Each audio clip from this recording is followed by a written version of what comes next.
Good morning, good afternoon, and good evening, everyone. Wherever you're at in the world, welcome to Last Rouse Baseball's live commentary of Major League Baseball. Today, from Oracle Park in San Francisco, we're bringing you the San Francisco Giants, the Los Angeles Dodgers, in the final game of a four-game series where the Dodgers have taken the first three and are now currently looking for the sweep behind the ace of the staff, Clayton Kershaw. The commentary and views are our opinions and are not affiliated with the MLB, the MLBPA, the American League, National League, or their sponsors. We are giving live English reports of the game being played and hope that English-speaking fans around the globe can enjoy the games on YouTube and Twitch along with us. Well, first off, we're going to give you the starting lineups for the visitors from Los Angeles. Leading off and playing in right field is number 50, Mookie Betts. Batting second, playing shortstop, number 6 is Trey Turner. Batting third and playing first base, number 5, Freddie Freeman. The cleanup spot and doing the catching is number 16, Will Smith. Batting fifth and at third base is number 13, Max Muncy. Batting sixth in left field, wearing number 12 and making his Los Angeles Dodger debut is Joey Gallo. Batting seventh and playing second base, wearing number 9 is Gavin Lux. Batting eighth in center field, wearing number 35 is Cody Bellinger.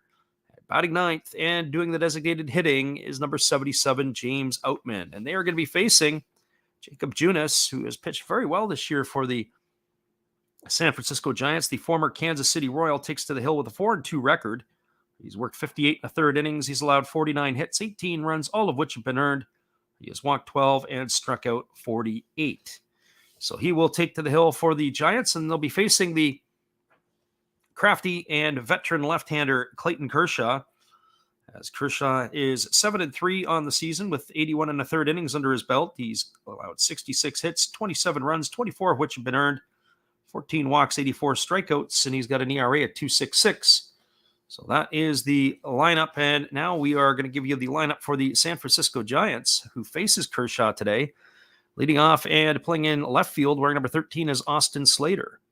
Batting second and playing second base, wearing number 41 is Wilmer Flores. Third and right field, wearing number 5 is Mike Yastrzemski. And the cleanup spot and doing the designated hitting is number 6, Yermin Mercedes. Batting fifth and playing third base, wearing number 7 is J.D. Davis. Hitting sixth and playing first base today, wearing number 70 is David Villar. Batting seventh and playing first base, number 14, Austin Wynns.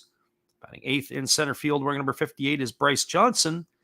Batting ninth and playing shortstop, wearing number 44, is Dixon Machado. So those are the lineups for the Dodgers and the Giants. Game 4 of the series coming up in just a few moments. Appreciate everybody here who listens live or on delay. We'll be back in just a couple moments with all the calls after this from our friend, Steve Rademacher. Hello, guys. Thank you for joining Freddie here on his baseball game. And I'm Steve Rademacher, and my channel is really all about everybody, including all my international friends. We have such stuff as non-sport packs from Canada, the OP Cheese. We have the Greek Freak. We have money from around the world. We have Lira. We have Yen. We have francs. We have pounds. We have Deutschmarks. We have all kinds of cool stuff like that. We even have some cooler things like Japanese women wrestlers and OP-Chi baseball cards where I cannot read the back. We even have unopened material like the royal family, I know it's backwards, from London, England. Thank you for watching. Back to Freddie. Appreciate there, Steve, and your support of the channel, and in turn, we support Steve Rademacher. It is going to be the Dodgers coming back here to get the ball game going in just a couple moments. We'll be back after this with the call of the Dodgers and the Giants. Hang tight, everybody. Appreciate that you're here.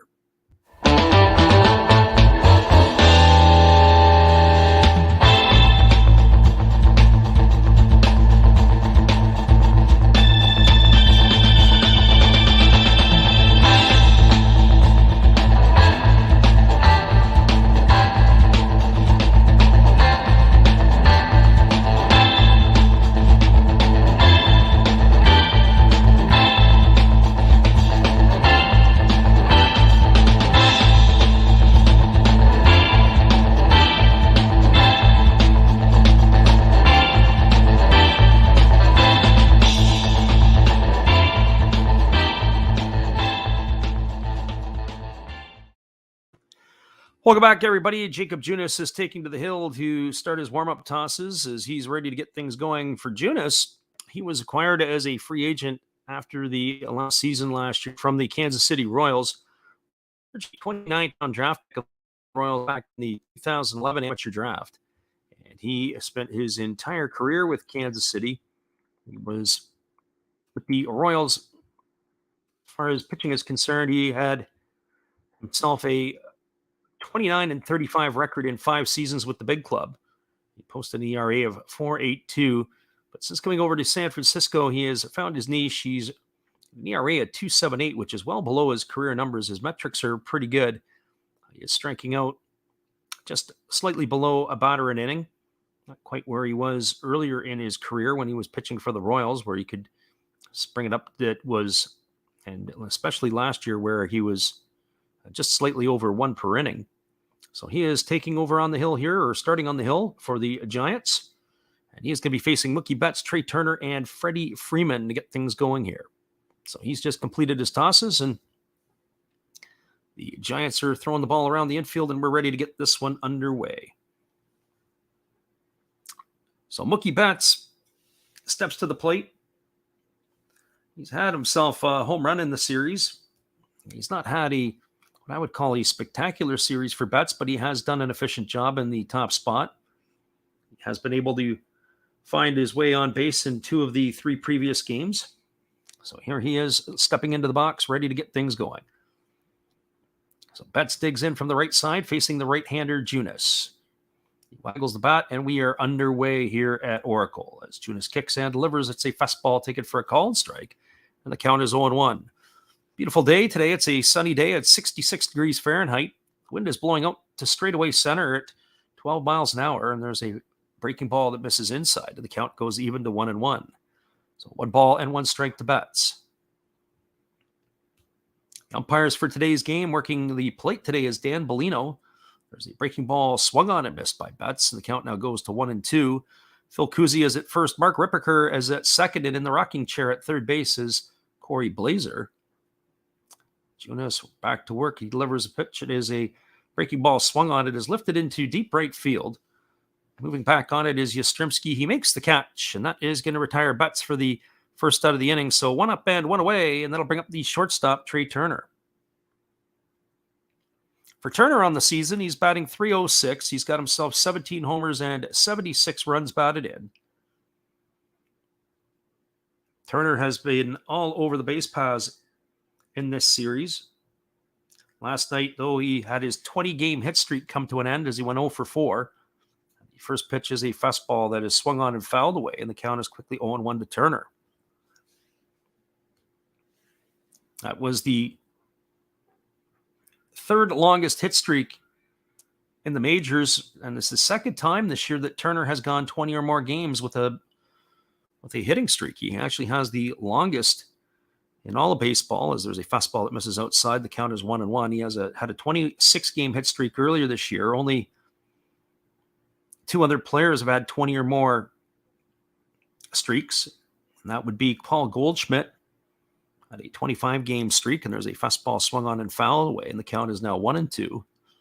And of course, Charlie Blackmon of the Colorado Rockies had a 20-game hit streak as well earlier this year. So 2 times is pretty impressive to have 20 or more games in 2 different streaks. There's a breaking ball swung on it. It's lifted in shallow center field. Racing in on it is the center fielder Johnson, and he makes the catch. That is going to retire Turner for the 2nd out of the inning. So 2 Dodgers up and 2 Dodgers away, and that's going to leave it up to Freddie Freeman. So Freeman batting .324 on the season. He's got 15 homers and 68 runs batted in. Freeman in last night's game, he reached on a walk and was 0 for 3 otherwise. So here's the first offering from Junis. It's a breaking ball that just misses low, and the count is 1-0. So 1 ball and no strikes to Freeman. Freeman digging in, waiting on the offering here from Junis, who kicks and fires. It's a breaking ball swung on. This ball is lifted into deep left center field, but there's a lot of space. Moving back on it and making the catch is Johnson as he drifts onto the warning track, and that is going to do it here for the Dodgers in their half of the first inning. So there were no runs, no hits, no errors. Nobody left the board. We're now through a half inning. It is the Dodgers, nothing. The San Francisco Giants coming to bat. Stick around, everybody. We'll be back in just a couple moments after this from our friend, Steve Rademacher. Hello, kids. Steve coming at you. It's Steve Rademacher. And if you like interesting stuff, if you like to laugh a little bit, and if you enjoy collecting, this channel's for you. If you like non-sport cards, we have them. You like pseudo-sport cards, we open them. Even if you like entire boxes of completely pointless stuff or other sports, we have everything here. I drop a different video every day, and there's always a theme to it, from No Filter Friday to Saturday morning cartoons, even Sunday shoutouts. Once in a while, we'll get a little froggy and show Money Money Monday, where I showcase a bunch of my currency. We have Legos, we have Star Wars, we have a good time. We even have my brother on Takeover Tuesday. Be there or be square. Back to Freddy. Appreciate you there, Steve, and your support of the channel. And in turn, we support Steve Rademacher. We have a couple of folks jumping in here into the chat. Cartman asks, who do you think is going to win? And I have to agree with our friend Sean. The Dodgers are lining up for a sweep here in the 4-game set, as they've got the best in the biz on the mound in Clayton Kershaw. The Giants have really struggled to put up runs in this series. They had a big 5-run uprising in the second game of the series, but they were shut out last night and only put up a couple of runs in the Monday night affair. So money, if I was betting, would be on the Dodgers, but I'm not betting, so that's the way it is. Dodgers have got the upper hand in this one, I would think. Their offense has been rolling, as well as they've been playing some pretty solid defense in San Francisco. So it'll be Austin Slater, Wilmer Flores, and Mike Yastrzemski to get things going. Our friend Sean says that the Giants are fielding their 4A squad today. Yeah, pretty much. The Giants are looking to unlock a combination of a lineup here. There's too many players that are missing that are regular, with Evan Longoria out of the lineup and Brandon Crawford on rehab. Brandon Belt gets the day off today. Here's the first pitch from Clayton Kershaw. It's a fastball that misses down for ball one, and the count is 1-0 to Slater. Slater batting .269 on the season. He's got 5 homers and 24 runs batted in. Left-hander against the right-hander. Kershaw goes into the motion and delivers. It's a fastball that catches the outside corner, and the count goes even to 1-1. Our friend Cartman says Cardinals or Chicago going to win. Is that not a double dip today? There's a breaking ball that is swung on and tap foul. And the count now goes to 1-2 on Slater. I know the game yesterday, I believe the game yesterday was washed out. And I think that they're doing a day-night. So right now it's the Cubs and the Cardinals going live. And they've got a second end of the doubleheader a little bit later today, which is the originally scheduled game. Here comes the offering from Kershaw, and it's a fastball that misses upstairs. And the count now goes 2-2. So Cartman's asking the question, who I think is going to win. I haven't looked at the pitching matchup on that second end of the doubleheader, and to me that makes all the importance is who the ones that are head-to-head. But I would say probably my gut instinct right off the bat is the Cardinals. They're a better team. There was a fastball swung on and fouled away by Slater, and the count remains at 2-2. So 2 balls and 2 strikes. Wilmer Flores and Mike Yastrzemski to follow here in the top of the first inning as Kershaw rocks into the motion and he kicks and delivers. There's a fastball swung on. It is lined up the middle and a diving stop. Nice catch by Gavin Lux as he had to dive to his right to make the play, and that is going to retire Slater. Slater hit the ball on the screws, but right to the glove of Lux, and he is gone for out number 1 here in the bottom of the first inning. That is going to bring up the second baseman, Wilmer Flores. So for Flores, he's hitting .253 on the season. He's got 16 homers and 56 runs batted in. He steps to the plate here to face the offerings from Clayton Kershaw, who rocks into the windup and delivers. It is a fastball that catches the outside corner for a called strike, and the count is quickly 0-1 to Flores. Defensively today for the Dodgers, from left to right, they've got Joey Gallo in left. The center fielder is Cody Bellinger. The right fielder is Mookie Betts. There's a breaking ball that is waved at and missed, and the count now goes to 0-2 on Flores. Around the horn from first to third, it's Freddie Freeman at first. The second baseman is Gavin Lux. The shortstop is Trey Turner, and the third baseman is Max Muncy. Of course, the battery is Kershaw and Will Smith. Here comes the pitch from Kershaw. It's a fastball that misses upstairs, and the count is now 1-2. So 1 ball and 2 strikes to Wilmer Flores. Kershaw ready to go back. They have the shift on to the left side of the infield for Flores. 3 fielders to the left of second base. And there's a fastball swung on. It's fouled away. It's going to reach the seats over on the first base side. And the count remains at 1-2 to Flores. I mentioned earlier in this series, we've called every game of this series, which is not something we typically do. And we're watching and saying there's a lot of empty seats at Oracle Park. There's a breaking ball swung on it. Is looped into shallow center field. Coming hard is Bellinger, and he's going to make the catch. That is going to retire Flores for the second out of the inning. So 2 up and 2 away, and that's going to leave it all up to the right fielder, Mike Yastrzemski. We were saying in this one, a little bit disappointing that the attendance has been poor. We know obviously that the Giants are fading out of any type of playoff contention. The Giants are now 51-54. They're 20.5 games back of the Dodgers in the National League West. And there's a first pitch fastball delivered to Yastrzemski that misses upstairs for ball 1, and the count is 1-0.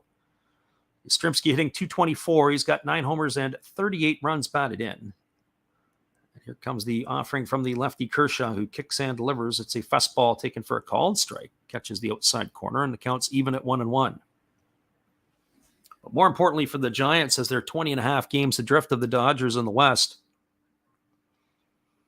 being able to battle for a wild card position has become a little bit tougher for them as well, as there's a fastball swung on and fouled away right at home plate, and the count goes to 1-2. In the wild card position, there's starting to become too many teams between them and the wild card spot, or there's 3 wild card spots. Got the Braves and the Padres are putting a distance between them, and there's a breaking ball swung on and missed. And Yastrzemski's gone down on strikes for the 3rd out of the inning, so the Giants are retired in order. No runs, no hits, no errors, and nobody left the board. We are now through 1 complete. It's the Dodgers nothing, the Giants nothing. Stick around, everybody. We'll be back with the call at the top of the second after this when we return. Appreciate you all being here. Here's our friend, Steve Rademacher, once again. This is Steve Rademacher, and I'd like to introduce you to my channel if you haven't seen it before. These are all the things I enjoy: sports, autographs, relics, non-sports Hall of Famers, pseudo-sports, Star Wars. That's my channel name and my name, and I would really appreciate it if you would come check me out and maybe even subscribe if you like it. Thank you for that for now, and back to your ball game.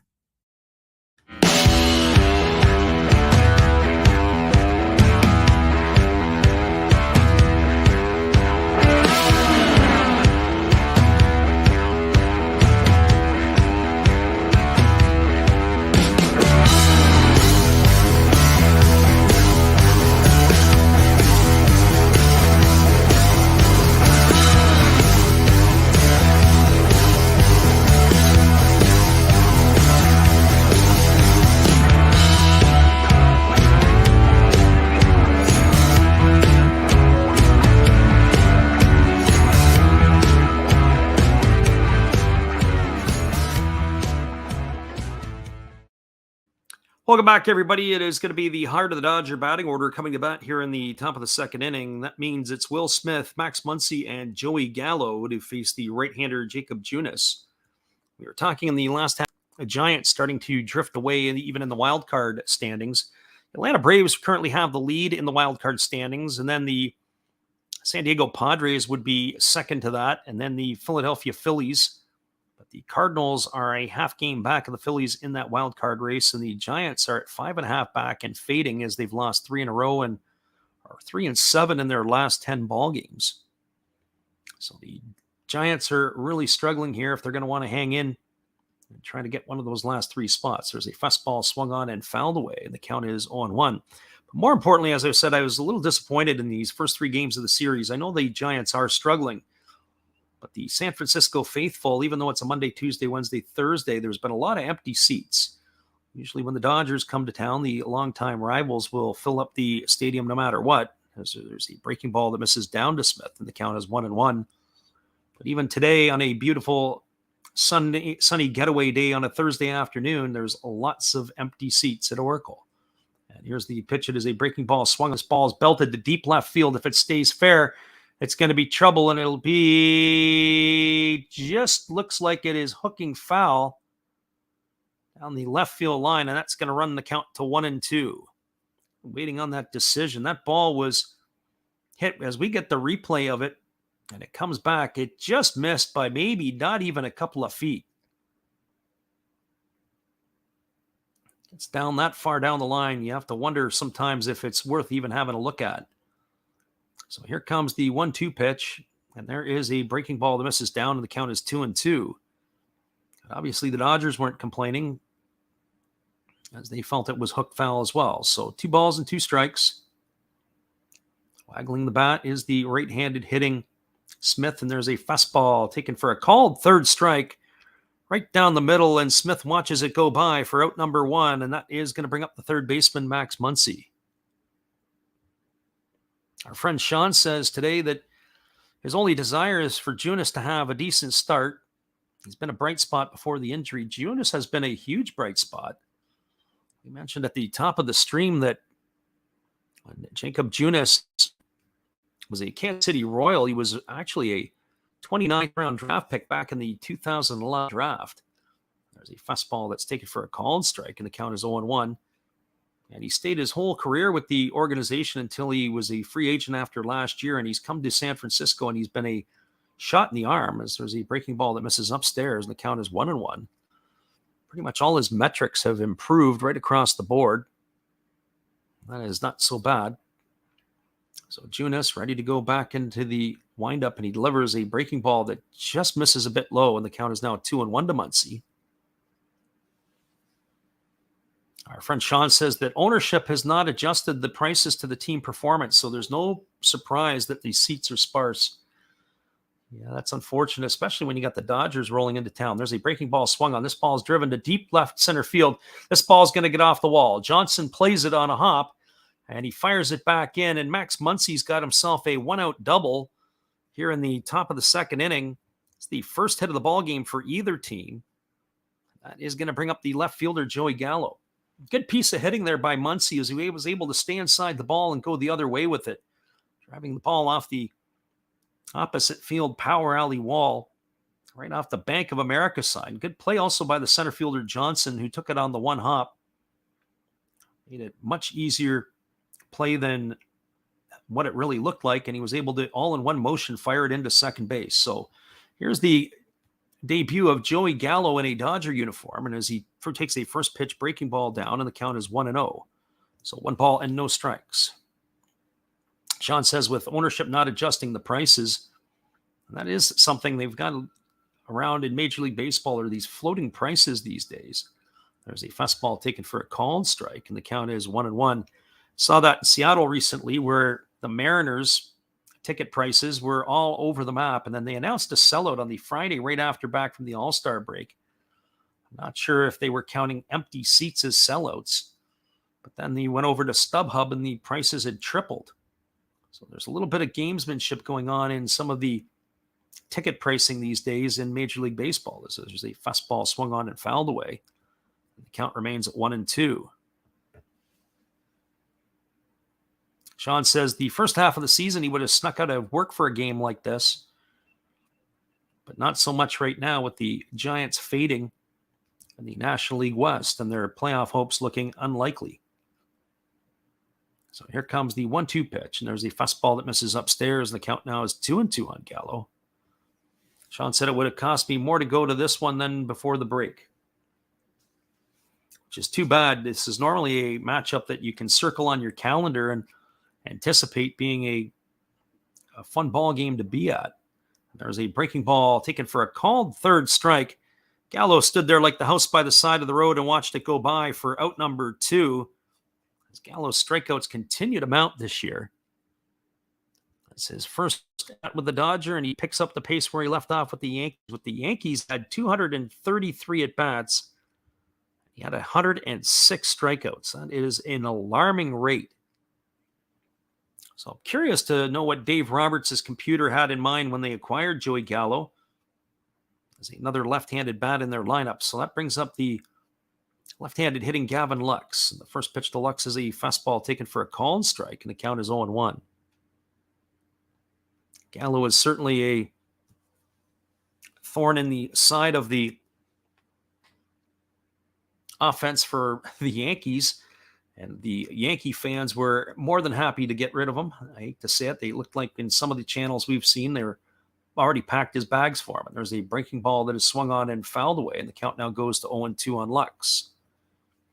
The Yankees did, I think, get better regardless, A, when Joey Gallo left the locker room, but also, two, when Harrison Bader and Andrew Benintendi came in. Their defense in the outfield suddenly were night and day a different team. Think of the defense with Aaron Hicks in center, the aging Aaron Hicks in center field. You had Aaron Judge in right. Of course, you had Stanton and Gallo and others, and there's a fastball swung on. This is lined up the middle, and this ball is going to be a base hit. It is stopped by Johnson. He fires it in toward the plate, but it's cut off by the first baseman, VR. That's going to be a single and an RBI for Gavin Lux, and the Dodgers are on the board here in the second inning. The score is opened up 1-0. A two-out single by Lux, driving in Muncy to open up the scoring, and that's going to bring up the center fielder, Cody Bellinger. So for Bellinger, he's batting .206. He's got 13 homers and 41 runs batted in. The Dodger center fielder bats from the left side. That's the one thing you can see about the Dodgers. They can roll out a number of left-handed sticks in the lineup. So Bellinger waiting on the offering here from the right-hander Junis, who holds at the belt. And instead he throws over to first base, and diving back in time is the base runner Lux. Three defenders to the right side of the infield, VR, Flores, and Machado, all to the right side. Only J.D. Davis is the third baseman here. And Junis again throws over to first, and again diving back in time is the runner Lux. So Bellinger waggles the bat, digs himself back in, and he's waiting on the offering here from Junis. He kicks and delivers. It is a fastball swung on. It is grounded back to the pitcher. It's off Junis. He can't field it cleanly, and Bellinger's going to beat it out. We're going to have to see how they're going to score that, if that's going to be an error on the pitcher or if they're going to rule it as a single. That's going to be an error on the pitcher, as they feel he should have had it. That ball was right between his legs. It took a strange hop. It ended up squirting away from him, but that is going to allow Bellinger to reach first safely. It advances Gavin Lux to second. That's going to bring up the hot-hitting rookie James Outman. Outman is off to a fast start here for the Dodgers. Since his recall, he has appeared now. This is his fourth game. He was 6 for 10. He's got 2 doubles, a home run, 3 RBIs, and he's scored 5 times. And the only way you can get him out is by striking him out, because any ball he's put in play has reached for a hit, and the 4 times that he's been retired out is by strikeout. And here's the first pitch. It is a breaking ball swung on. It is hit hard, foul. Just past the first base coach's box. The count is quickly 0-1 to Outman. So no balls and 1 strike. Junis gets the sign from his catcher wins. He's ready to go back to work. He holds at the belt and now delivers. It's a breaking ball that misses outside, and the count is now 1-1. 30 pitches already here for Junis in the second inning, or in the total for the ball game. It was a fairly light first inning, as he only threw 10 pitches. So here's the 2-1 offering. It is a fastball that misses down, and the count is now 2 balls and 1 strike to Outman. Just a couple of notes on the channel. We'll be back at it again late night for the NPB games, which is what we normally call. So hopefully, guys, you can come in for that. There's a fastball swung on and fouled away. And the count remains at 2 balls and 2 strikes to Outman.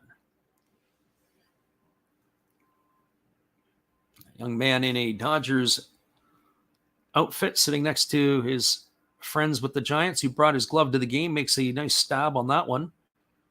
So 2 balls and 2 strikes. Right-hander Junis gets the sign from his catcher, wins. He comes set at the belt. He checks the runner, and now he delivers. It's a breaking ball, swung on and missed. And Outman is retired on strikes for the 3rd out of the inning. Well, Junis strikes out the side, but on the in-between, he allows a double to Muncy and a single to Gavin Lux, which produced a run. There was a run in the inning on 2 hits, no errors, and 1 runner left aboard. We are now through 1.5. It is the Los Angeles Dodgers 1, the San Francisco Giants no score. Stick around, everybody. We'll be back with the call in just a couple moments. We're appreciative you guys are with us. Here's our friend Matt Hollis. Be sure after the game to go check him out. Well, you've got to have an ace in the hole, a little secret that nobody knows. Life is a gamble, a game we all play, but you've got to save something for a rainy day. You've got to learn to play your cards right if you expect to win in life. Don't put it all on the line for just one roll. You've got to have an ace in the hole.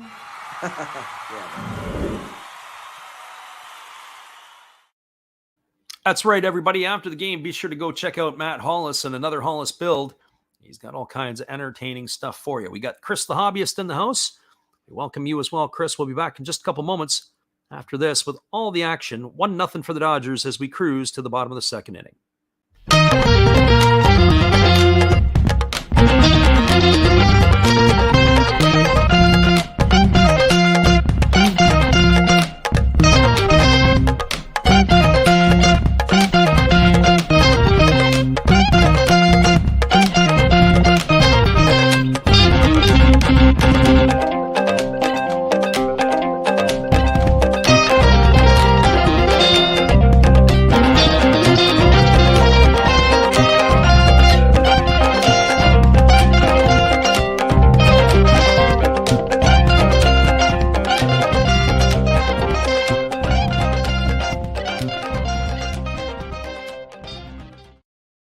Welcome back, everybody. We're back underway here in the bottom of the 2nd inning as Yermin Mercedes steps up to face the left-hander Clayton Kershaw. He took a first pitch fastball for a called strike and then a breaking ball down and away for a ball. So it's 1 ball and 1 strike to Mercedes. Kershaw back to work again. There's a breaking ball swung on and fouled away. And the count is now 1-2. We got Mick 3Y official in here. We welcome you and thank you for showing up tonight. Or this afternoon, in this case, as the Dodgers and the Giants are in the getaway game on the Thursday. And here's the pitch from Kershaw. It's a breaking ball swung on. It is grounded over to 3rd, and Muncy boots it. And that is going to be the 2nd error of the ball game, 1 for each team now, as Muncy has created himself the error, and that is an E5 as it'll go into the books. That's going to bring up the 3rd baseman, J.D. Davis. So J.D. Davis steps to the plate. He's batting .238 on the year. He's got 4 homers and 21 runs batted in. Davis made his debut last night for the Giants, and he had himself a hit in 4 trips to the plate. And there Kershaw steps off the backside. He flips over to first, and diving back in time is Yermin Mercedes. So Mercedes establishes his lead as Davis is back in the box. They have the infield shifted to the left side on Davis. 3 fielders to the left of second base, and there's a fastball missing upstairs, and the count is 1-0. So 1 ball and no strikes to the Giants' 3rd baseman.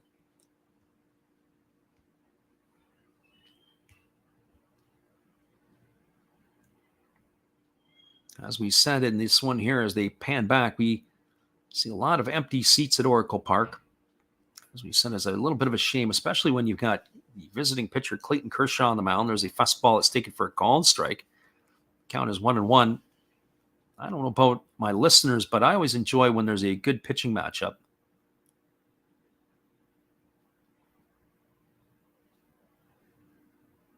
Our friend Mick says, no lie, but you got to start live video streaming.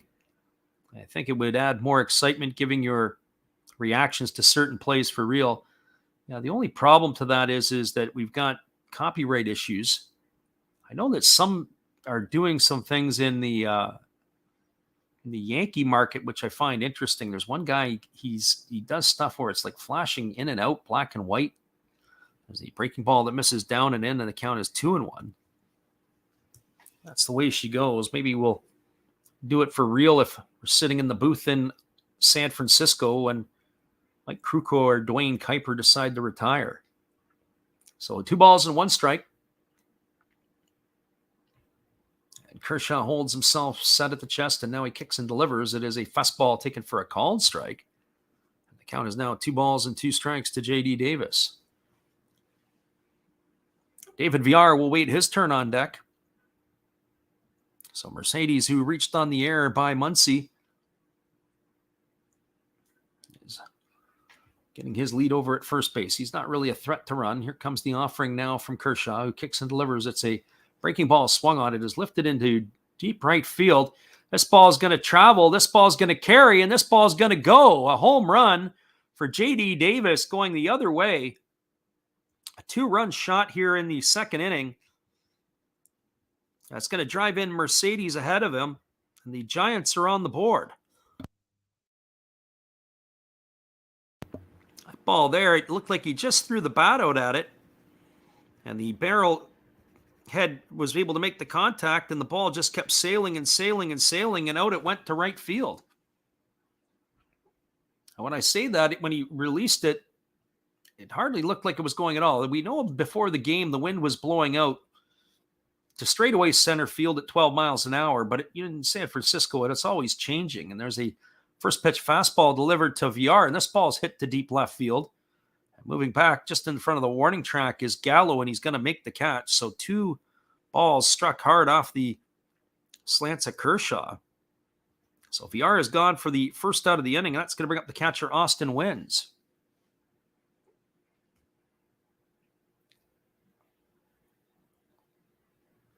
Maybe what we should do, Mick, is when we go to the games, call the games off of the phone. We could do the live streaming right from the ballpark. The problem is it's going to be expensive with the plane tickets getting all around the United States and Canada to call games. And there's a fastball that misses outside, and the count is 0 balls and 1 strike to Austin Wynns. And here comes the pitch. It is a fastball that misses down, and the count is now 1-1. Yeah, Mick says about the live commentary of what I'm doing. Sometimes, I see a number of people that are in there, and they're in and doing the call as they're a part of it.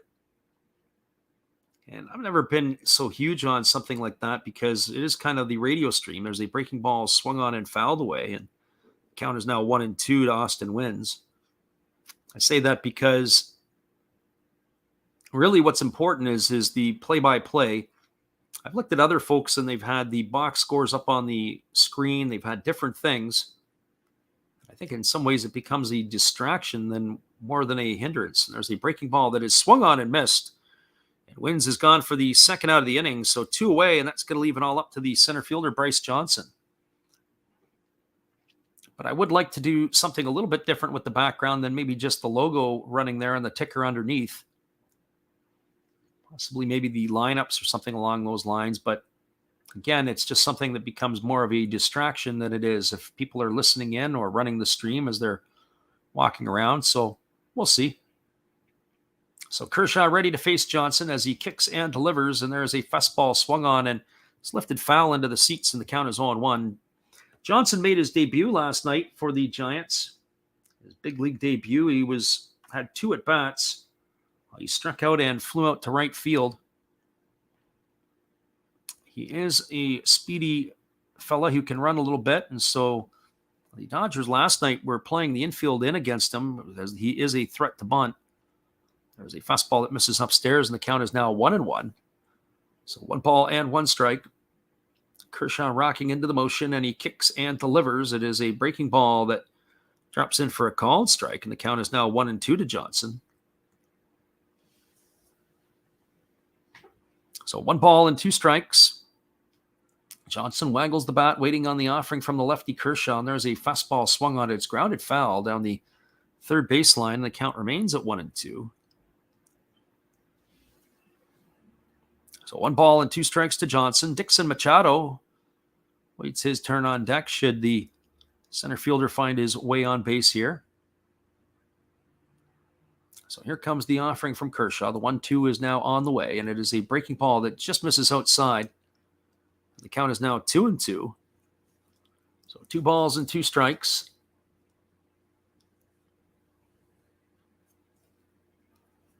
Kershaw again rocks into the motion, and he kicks, and he delivers. It's a breaking ball, swung on and missed. Johnson is down on strikes for the third out of the inning, but there was damage done here in the second inning. There were 2 runs in the inning on 1 hit. There was an error, and nobody left the board. The 2-run homer by J.D. Davis now has the Giants out in front here. After 2 complete, it is the Giants 2, the Dodgers 1. Stick around, everybody. We'll be right back with a call in just a few minutes after this from our friend, Steve Rademacher. This is Steve Rademacher, and I'd like to introduce you to my channel if you haven't seen it before. These are all the things I enjoy: sports, autographs, relics, non-sports Hall of Famers, pseudo-sports, Star Wars.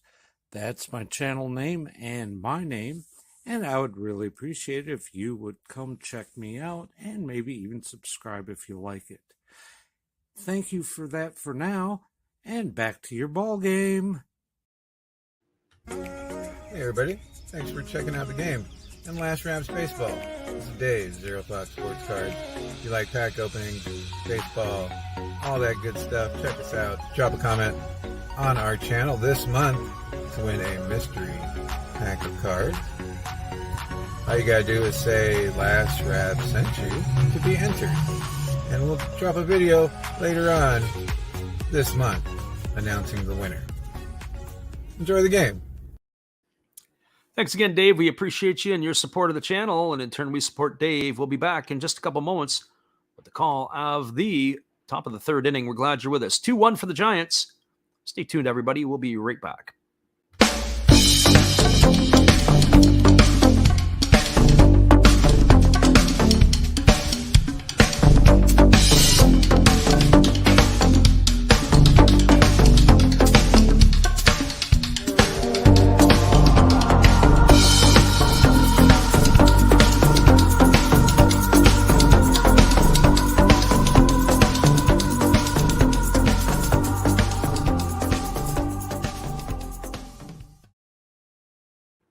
Welcome back, everybody. We're moving to the top of the third inning. It is going to be Mookie Betts, Trey Turner, and Freddie Freeman to come to bat. Here to begin things against Jacob Junis. The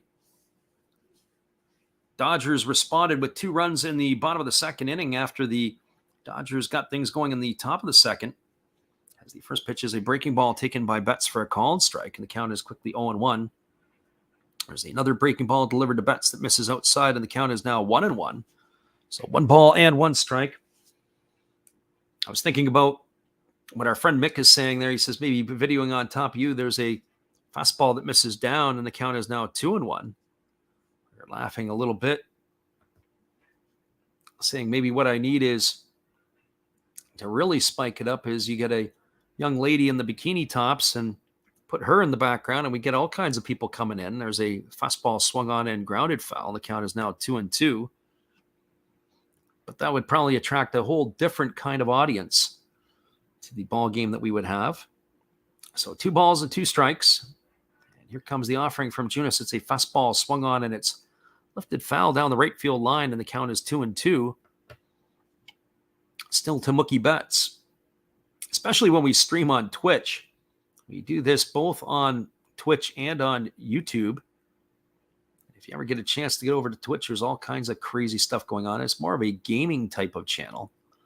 There is a breaking ball that is taken for a called third strike. Mookie Betts stood there. It was a delayed call by the home plate umpire, Dan Bellino. And Betts is gone for out number 1 here in the third inning. That is the 4th strikeout racked up today by Junis. That's going to bring up the shortstop, Trey Turner. Our friend Mick says, put her in a Last Rap shirt. There you go. So Turner steps up to the plate and he takes a first pitch breaking ball from Junis for a called strike, and the count is 0-1. So no balls and 1 strike.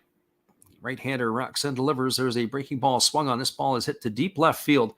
Racing back on it is the left fielder on the warning track, and Austin Slater is going to make the grab as Turner set it for a ride, just not far enough. As Turner's gone for the second out of the inning, and that's going to bring up the first baseman, Freddie Freeman. For Freeman today, he is 0 for 1. He flew out to center field his first time up. He's hitting 320. We entered the game hitting 324 on the season, and that's where he's still stuck at. He's got 15 homers and 68 runs batted in. So he hits from the left side against the right-hander Junis. There's a fastball swung on and fouled away. The count is quickly 0-1. So no balls and 1 strike to Freeman. Freeman waggles the bat. And here comes the offering from Junis, who rocks into the motion and he kicks and fires. It is a breaking ball that misses inside. The count now goes even at 1-1. After Freeman, it'll be Will Smith, should he get on. Keep the inning alive. And here comes the offering from Junis. It's a changeup that misses down, and the count now goes to 2 balls and 1 strike on Freeman. Just as a reminder, we will be back on the airwaves late night tonight, 2 a.m. Pacific, 5 a.m. Eastern, as it will be the Tohoku Rakuten Golden Eagles and the Fukuoka SoftBank Hawks in our coverage of the NPB. Here comes the 2-1 offering, and it is a breaking ball swung on and tap foul over on the first base side. Count remains at 2-2. After all the flurry of trades by the San Diego Padres, it's going to be very curious to see how that's going to work out. I don't think you can strike off the Atlanta Braves. The Atlanta Braves in their pitching, when they get into the playoffs, they're battle-tested. There is a fastball swung on and fouled away, and the count remains at 2-2. And the Dodgers certainly have had the Padres number over the last few years. So all the offense that they've added, they really haven't addressed the issue, and that is on the mound. There was no real tinkering other than adding Josh Hader. Here's the 2-2 pitch. It is a breaking ball swung on and fouled away. It's going to reach the seats on the third base side by Freeman, and the count remains at 2-2. So 2 balls and 2 strikes. Our friend Mick was tossing out suggestions what we could do for the background. There was a few other things I've thought about in the background of the channel as well while this is going on. And here comes the offering to Freeman. It's a fastball swung on. It is popped up into shallow left field. This ball is going to bleed down for a base hit in front of Johnson. And so Freeman's got himself a 2-out single, and that's going to bring up the catcher, Will Smith. So for Smith, he's 0 for 1 tonight. He struck out looking his first time up. That was to lead off the second inning. So Smith batting .262 on the season, 15 homers and 55 runs batted in.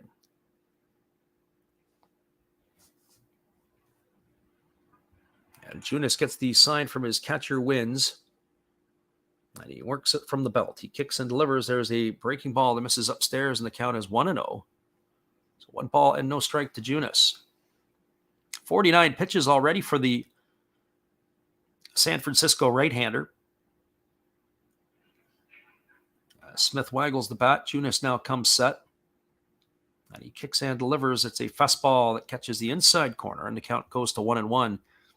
That was pitch number 50 there. Probably, I would say, Junis, with that error in the last inning, added an extra 5 more pitches to his pitch count. And then, of course, with that bleeder here to Freeman, he had been out of this inning, and we're out of the 3 innings in 45 pitches or less. General rule of thumb is 15 pitches per inning. And they're working at a pretty good clip as they throw over to first base, and diving back is the base runner, Freeman. Junis holds set at the belt. And now he kicks and fires. It is a fastball that misses inside, and the count is now 2-1 to Will Smith. So 2 balls and 1 strike. Mick says, we need to see your mug on the stream. That's The mug is been on stream in the past. There's a fastball that swung on and fouled away, and the count remains at 2-2. That means we're going to have to start shaving every day or something along those lines. I don't know if we can put that in our contract. So 2 balls and 2 strikes to Will Smith. Runner at first is Freeman. We'll keep an eye here. This could be a situation they might put him in motion. Sometimes at 2-2. Last night, the Dodgers did it a couple of times where they had the runner in motion in that spot. And there's a breaking ball that misses down and away, and the count is 3-2. Now, definitely the runner Freeman will be in motion with 3-2 and 2 gone.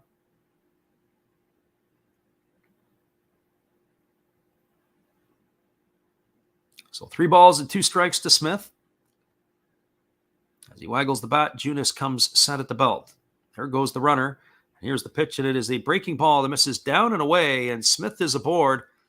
With the base on balls, that's going to put runners at first and second. That's going to bring up Max Muncy. And all of this has started with 2 outs as Junis has got himself into a bit of a jam. And the catcher, Austin Wins, is going to make his way out to the mound to have a word with his right-hander.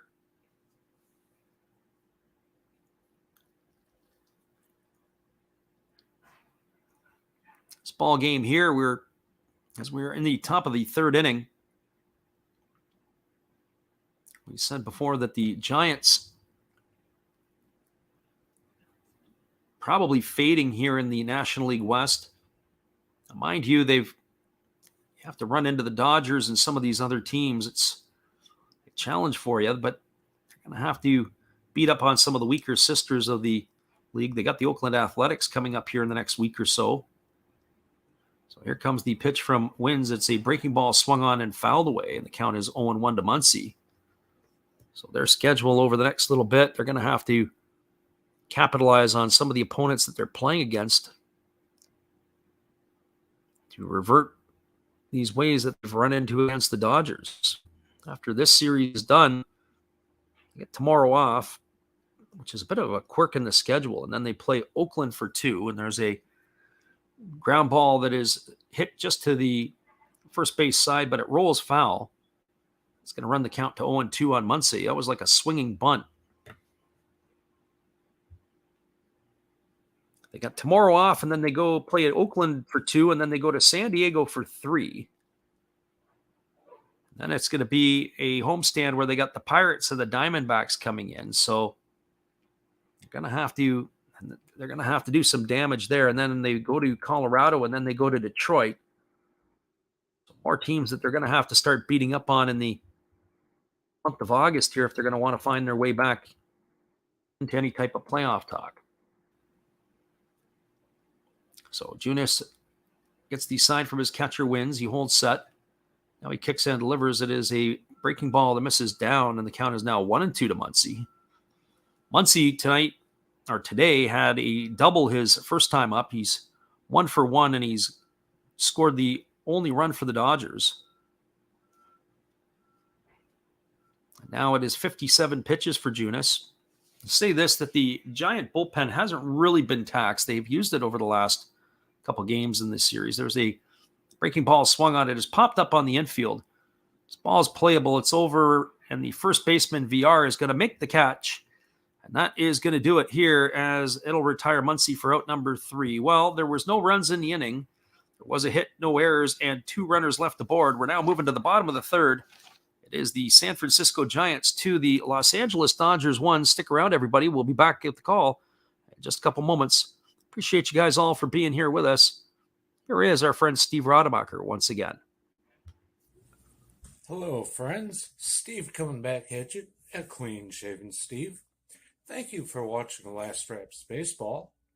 And please continue to support my channel among others, like Another Hollis Build. Awesome commercial. And now I'll show you a few more things that we do have. We have toys, like this bobblehead Star Wars on wheels. We have Noids. We can't keep avoiding them forever. We do have Legos. Love my Legos. We have Origami Folder. Check him out. He's new into this, getting started, has good following already. We have Redbeard Breaks. And we also have these things that, in a pinch, will tell you what your temperature is. So, if you like all of this, and if you like Last Raps Baseball, join all of us. We'd love to have you. And I know you would enjoy us. Thank you, peace, good night, and cheers.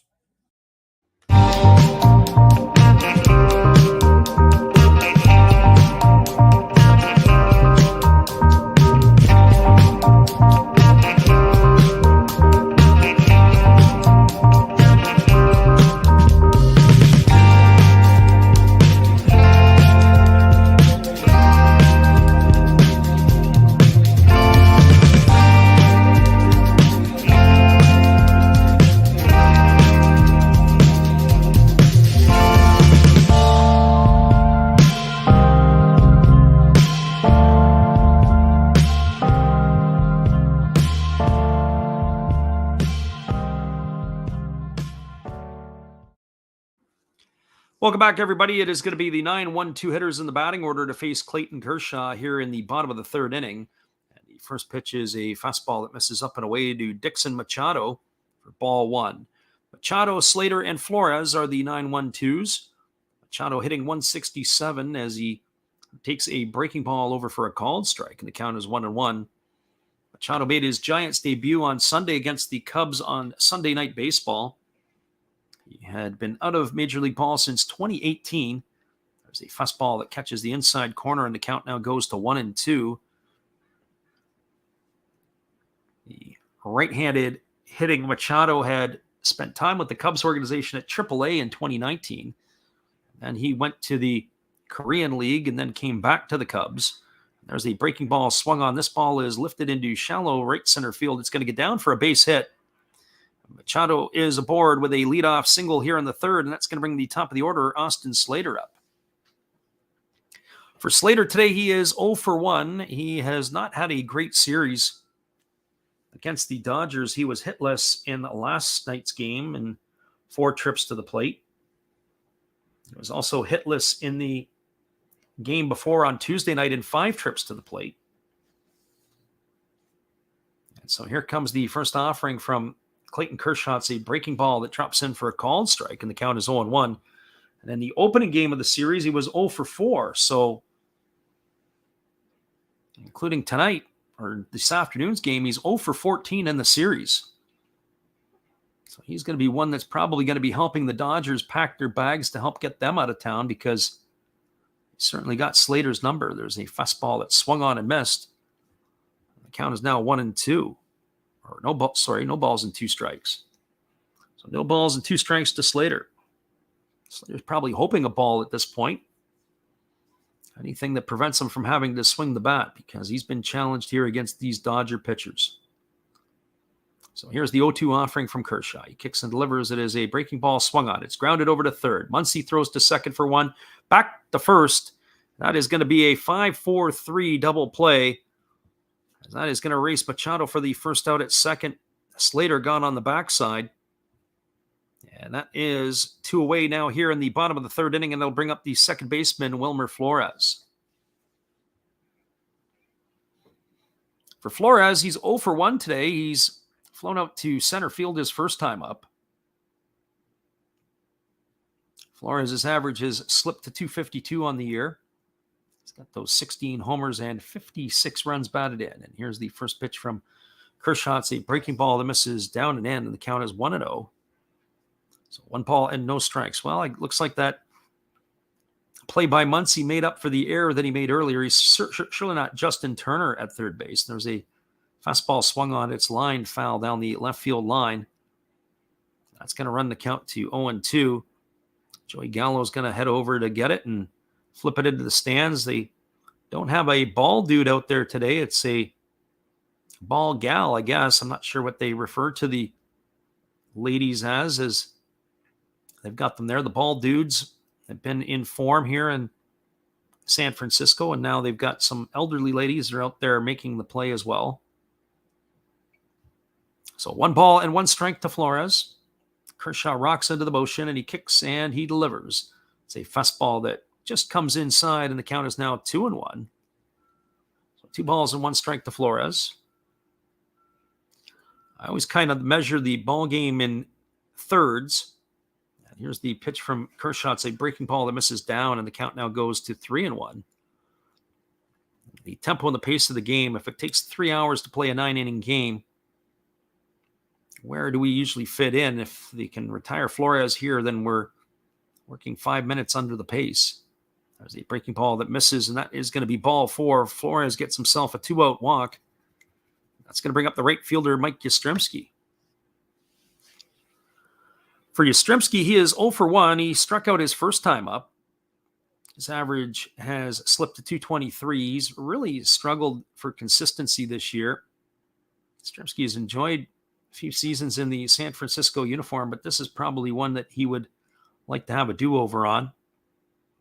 He bats from the left side against the left-handed throwing Kershaw. I wondered where he would fit in if maybe at some point he ends his career in Boston, where his granddad had patrolled for many years. There's a fastball that misses up and in. Yastrzemski looked like he was squaring to bunt. He takes that one for ball 1, and the count is 1-0 as he pulled back in time. So 1-0. The former Vanderbilt college star has been in the big leagues with the San Francisco Giants since 2019. And there's a breaking ball that's taken for a called strike. Yastrzemski had squared to bunt again. He took that breaking ball in the outside corner. He sure wasn't happy about that one. It looked like he wanted to push it down the third base line. So 1-1 to Yaz. Last season, he had 189 games, played a full season. He only hit 224. But he had 25 homers and 71 RBIs. There's a breaking ball swung on and fouled away. The count goes now to 1-2.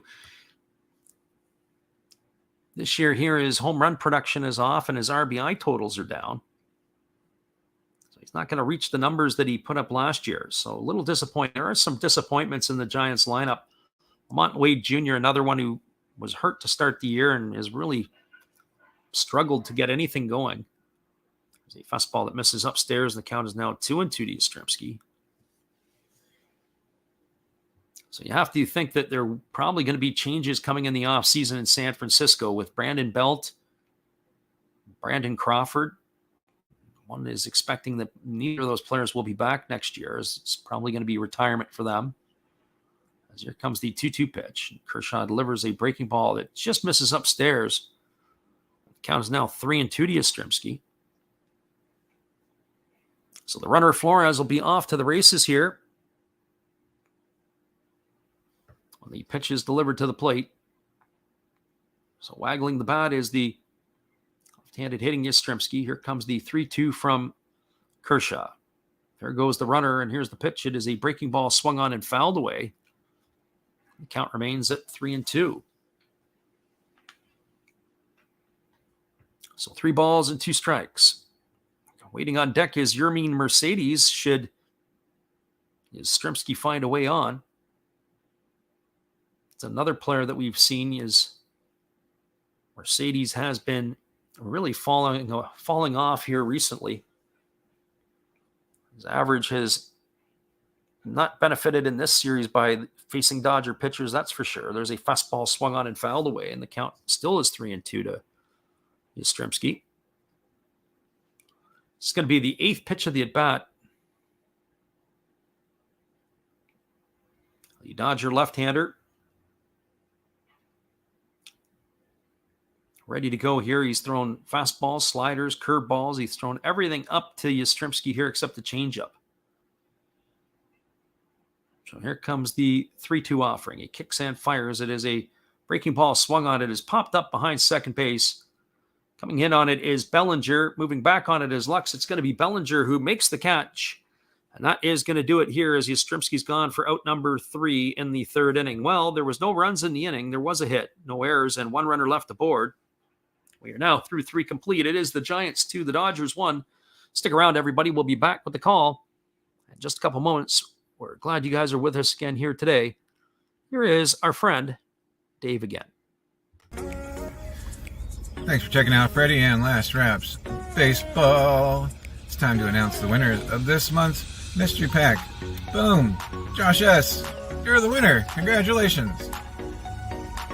Enjoy the game, and remember to tell Steve Rademacher, take a haircut. Back to the game.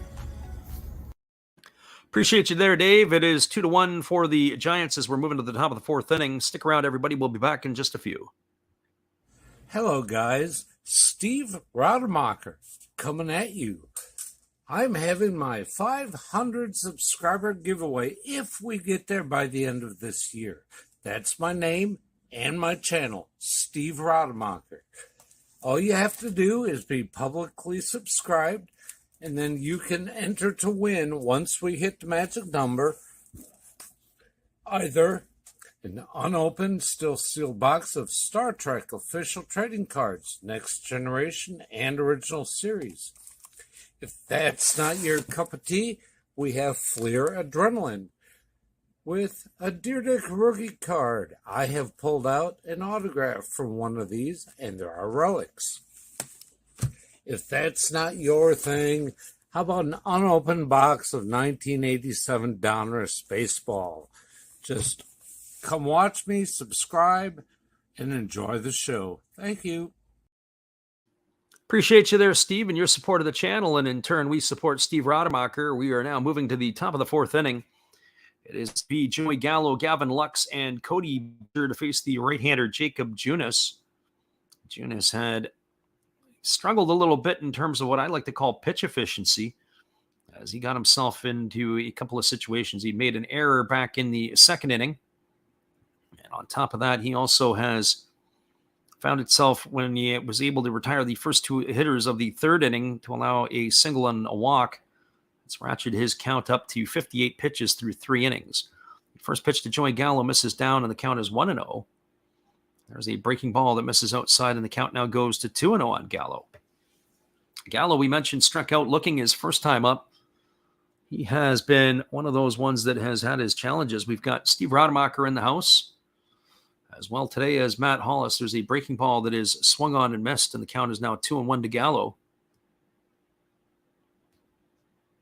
Matt Hollis says he's stopping in at the beach right now and putting the thumbs up for San Francisco. And there's a fastball swung on. It's grounded to the left side of the infield, and it's going to get past the diving third baseman, J.D. Davis, as the Giants were in the shift. They had Davis in the traditional shortstop position, as they had moved Dixon Machado over to the other side of the infield, and that is going to be Joey Gallo going the other way with a base hit.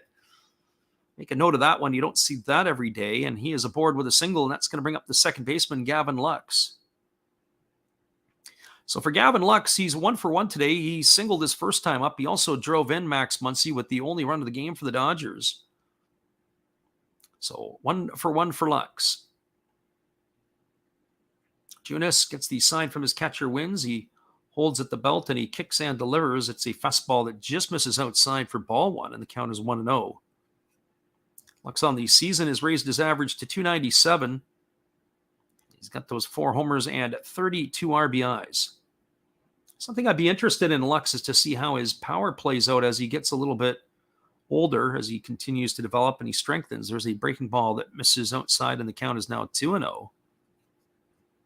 Would Gavin Lux's power numbers start to increase as he moves along? Sometimes you see that with hitters. Their speed falls off, but their power increases.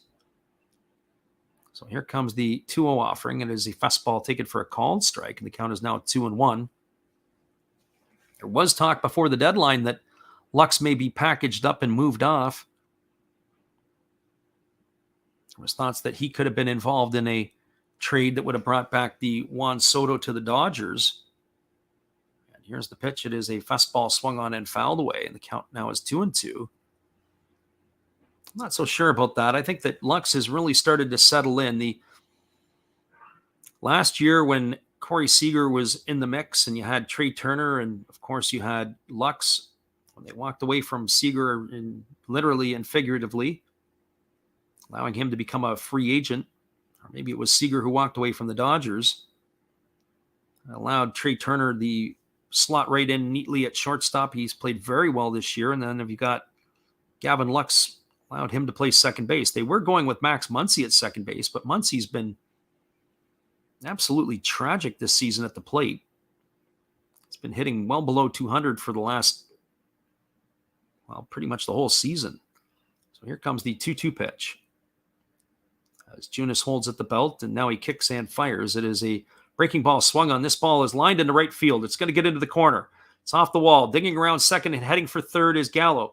He's rounding third. He's heading home. Here comes the throw to the plate. It's in time, and the tag is in time, and Gallo is going to be thrown out. A nice play by the Giants to be able to execute that. Is going to go down on the putout. We'll look at that one there. It looks like it's going to be the 9-4-2 putout. We'll see it again on the replay. Ball was hit into the corner. Nice job by Yastrzemski to get in there. He fields it, fires it into Flores, who throws a one-hop shot to the plate. And they nail Gallo trying to score all the way from first base as he is retired for the first out of the inning. Gavin Lux is going to get himself a double on that one there, and we're going to see if we think he's going to get himself the double. It'll be a double for double for Lux, as Gallo is thrown out at the plate. And the first pitch to Bellinger is a fastball that misses up and away for ball one, and the count is 1-0. So 2 hits here in the fourth inning, but can't produce a run for the Los Angeles Dodgers. Our friend Matt Hollis is pounding the fist. Likes the sound of that one, being a Padre fan. So here comes the 1-0 offering, and it is a fastball swung on and missed. The count now goes even to 1-1 on Bellinger. It looked like the Gallo may have stumbled trying to round third base. That may have thrown him off a little bit in the play, but nevertheless, he throws. The relays were in time. It was well executed. It's fun to watch a good relay. That's exactly what that was. The right fielder to the second baseman to the catcher. Here's the pitch from Junis. It's a fastball swung on and fouled away, and the count is now 1-2 to Cody Bellinger. So 1 ball and 2 strikes.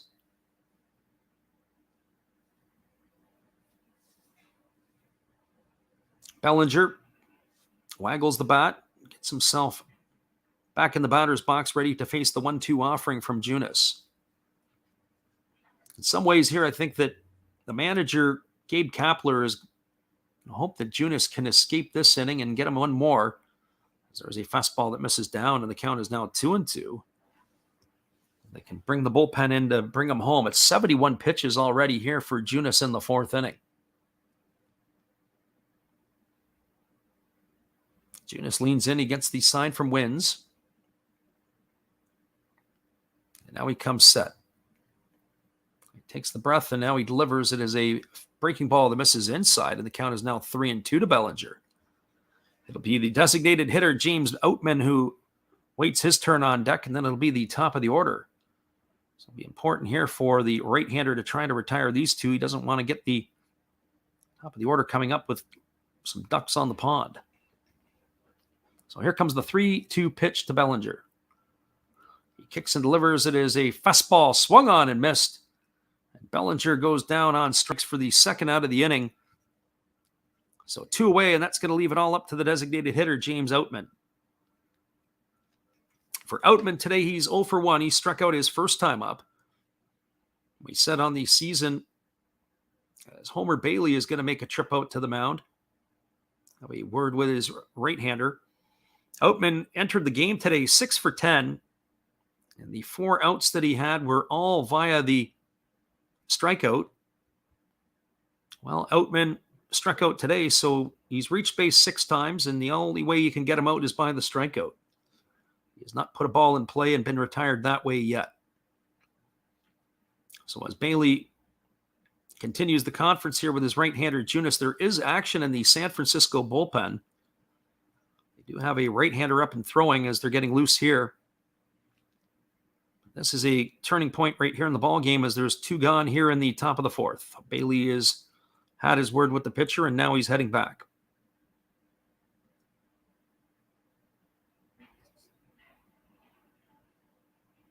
So James Outman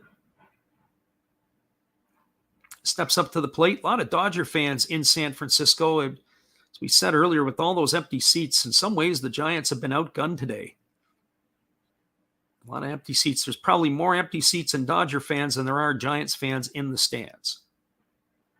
So here comes the first offering to Outman as Junis checks the runner Lux at second. It is a breaking ball that misses outside for ball one, and the count is 1-0. Outman off to a huge, fast start to his big league career. Last night, a nice debut by the Cuban Miguel Vargas. As there's a breaking ball that misses down, and the count is now 2-0 to Outman. Mookie Betts is waiting on deck here. So Outman waggles the bat, waiting on the offering here from the right-hander Junis. Junis holds set. He checks the runner at second, and now he delivers. It's a breaking ball that misses outside. The count is now 3-0. So 3 balls and no strikes.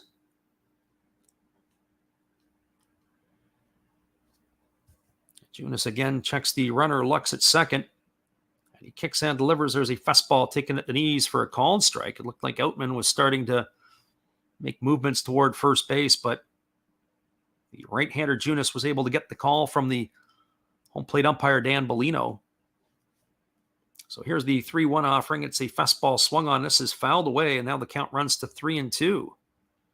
So 3 balls and 2 strikes to Outman.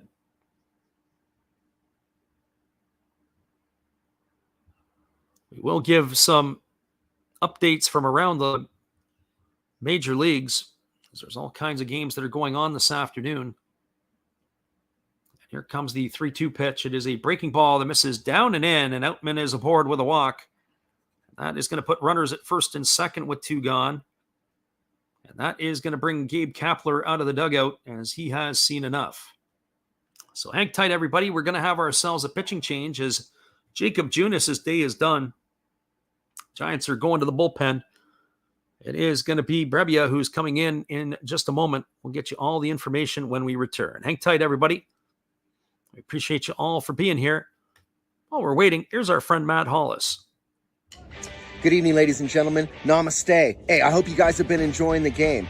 My name is Hollis. I've got a YouTube channel called Another Hollis Build. I love baseball cards. I open up brand new product for you guys. I open up old stuff. I do breaks. I do auctions. All kinds of stuff concerning baseball. I'm Friars faithful, Padres to the end. I also love Garbage Pail Kids and my animals. I have a ton of animals. It's like a mini petting zoo here around my house. I also love my city. San Diego, baby. I'll take you all around the city and show you what's up. If you guys dig stuff like that, cruise on over and check it out. It's Another Hollis Build. If you dig it, subscribe. I'd really appreciate to have more follow me along on the journey. Hey, either way, you guys have a wonderful day or a beautiful, beautiful evening. No matter which one it is, make sure that you make it great, my friends. Big up Last Raps Baseball. Yeah, Freddie, let's go. One love and peace. Yeah, man. Welcome back, everybody. It is going to be John Brebbia coming into the ball game as he is going to be replacing Jacob Junis. This is going to be the second time he's appeared in the series. He came in the Tuesday ball game to replace Alex Wood. So the right-hander is coming in relief. The former St. Louis Cardinal came to the Giants in 2021. He didn't exactly have a great campaign for San Fran last year. He was roughed up a little bit, but he's having a great year this year. He leads the league in appearances. This is going to be his 51st appearance. He's worked 47 innings. He's allowed 40 hits, 14 runs, 12 of which have been earned. He has walked 14 and struck out 39. So he is coming in relief. He's got a 5-1 record on the year. He is one of the more reliable arms, not just out of the San Francisco bullpen, but in all of the big leagues. He's having himself a great season, but he's going to be entrusted to face Mookie Betts here in the 4th inning, as Betts will bat with 2 out and 2 aboard. The inning here started with a Joey Gallo single, and then on Gavin Lux double, Gallo got thrown out at the plate. A well-executed relay by Mike Yastrzemski and Wilmer Flores. After Bellinger struck out, James Outman walked. Brings up Mookie Betts to the plate here 2 gone and 2 on. So Brebbia has just completed his warm-up tosses, and we're ready to resume the action. As this one here is pretty good. We appreciate Matt Hollis. He says he's going to pack up and take off, and we hope you are going to enjoy the rest of your day. So Jonas' day is done. After working only 3 2/3 innings, he is responsible for the runners at first and second. So Betts steps to the plate. He's 0 for 2. There's a breaking ball that misses down, and the count is 1-0. Betts has struck out looking and flown to right field in his 2 trips to the plate. He waggles the bat and waits on the offering here from Brebbia. Brebbia comes set. And now he kicks and delivers. It is a breaking ball swung on and fouled away, and it hits the hand of Austin Wynns. It drives me crackers sometimes when catchers leave that hand exposed. He had it right there inside his leg. It went off the glove and off the back of the hand. So 1 ball and 1 strike. Not saying it's laziness or I would say poor technique, but you do see that. And you also see that at the higher the levels, when you're doing college ball or professional ball or you're watching it, they like to keep, when there's runners on, the hand right into the crotch area. There's a fastball swung on. This ball is belted to deep left center field. Racing back on it and looking up, and this ball is gone. A 3-run homer for Mookie Betts. And he has jump-started the Dodgers here and put them out in front with a 4-2 lead. So a 3-run shot for Mookie Betts has now put the Dodgers on top 4-2 here in the 4th inning. That is the welcoming that John Brebbia gets to coming into this one. It is now a 4-2 Dodger lead, a 3-run homer by Mookie Betts, his 25th of the year. That's going to bring up the shortstop, Trey Turner. And here comes the first offering from Brebbia. It's a breaking ball swung on and fouled away. The count is 0-1. And our friend Mick, 3Y official, says, let's go. Absolutely. That ball there was driven into the power alley. So 2 of those 3 runs are going to be charged to Brebbia. There's a breaking ball swung on. It is grounded softly to short. Machado fields it over to first. Turner is retired, but not before the damage has been done. There were 3 runs in the inning, all courtesy of the home run by Mookie Betts. There were also 3 hits. There were no errors and nobody left the board. We are now moving to the bottom of the 4th inning. It is the Dodgers 4, the Giants 2. Stick around, everybody. We'll be right back with the call. The bottom of the 4th inning when we return. Appreciate you guys being here. Here's our friend Steve Rademacher again. Hello, kids. Steve coming at you.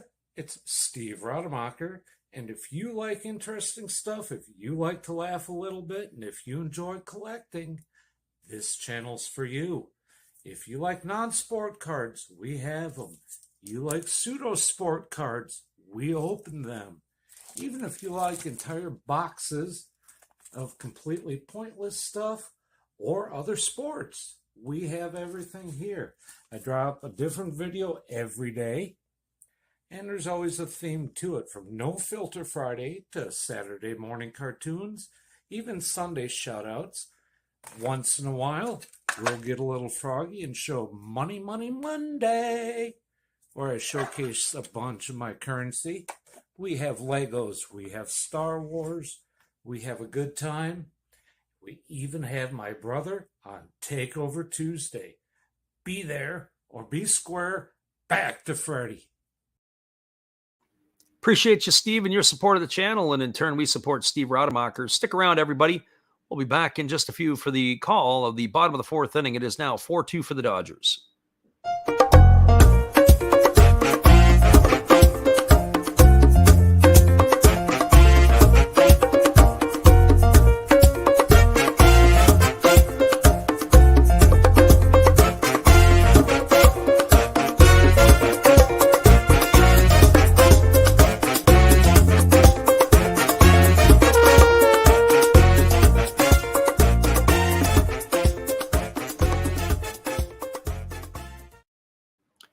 Welcome back, everybody. It is Clayton Kershaw taking back over on the mound here in the bottom of the 4th inning. And the first pitch is a breaking ball that misses up and away, and the count is 1-0 to Yermin Mercedes.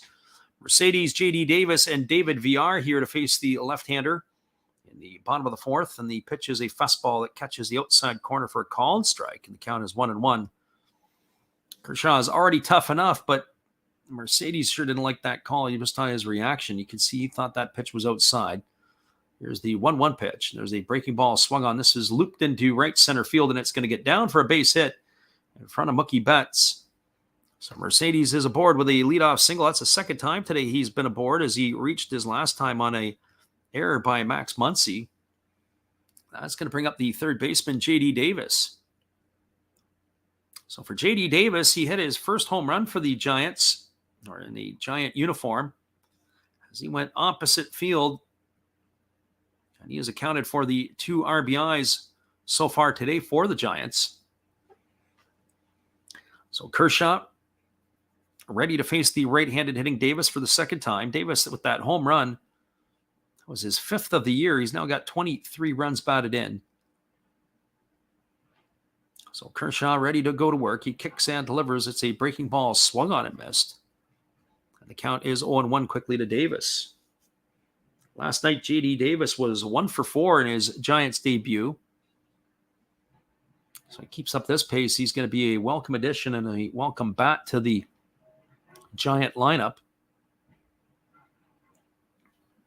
So here comes the 0-1 offering as Kershaw delivers. It's a fastball swung on. It is grounded on one hop to short. Turner throws it over to second for one. Back to first. It's going to be a double play, as it is a 6-4-3 variety that is going to erase Mercedes for the first out and Davis for the second, and that's going to bring up the first baseman, David Villar. So Villar, 0 for 1 today. He flew out to left field his first time up. His average has dipped to 180. He's got a homer and 7 RBIs. And here's the first pitch from Kershaw. It's a fastball taken for a call and strike, and the count is 0-1. So no balls and 1 strike to Villar. Villar batting from the right side against the left-handed throwing Kershaw, who kicks and delivers. It's a breaking ball that misses down and away. The count is now 1-1. So 1 ball and 1 strike.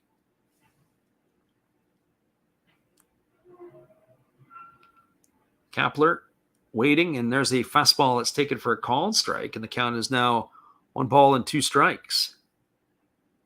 Gabe Kapler is looking on as he's watching his team here. They had themselves a 2-1 lead until they made the pitching change, and Mookie Betts flipped that scoreline around, and there's a breaking ball that misses down and in, and the count is now 2-2.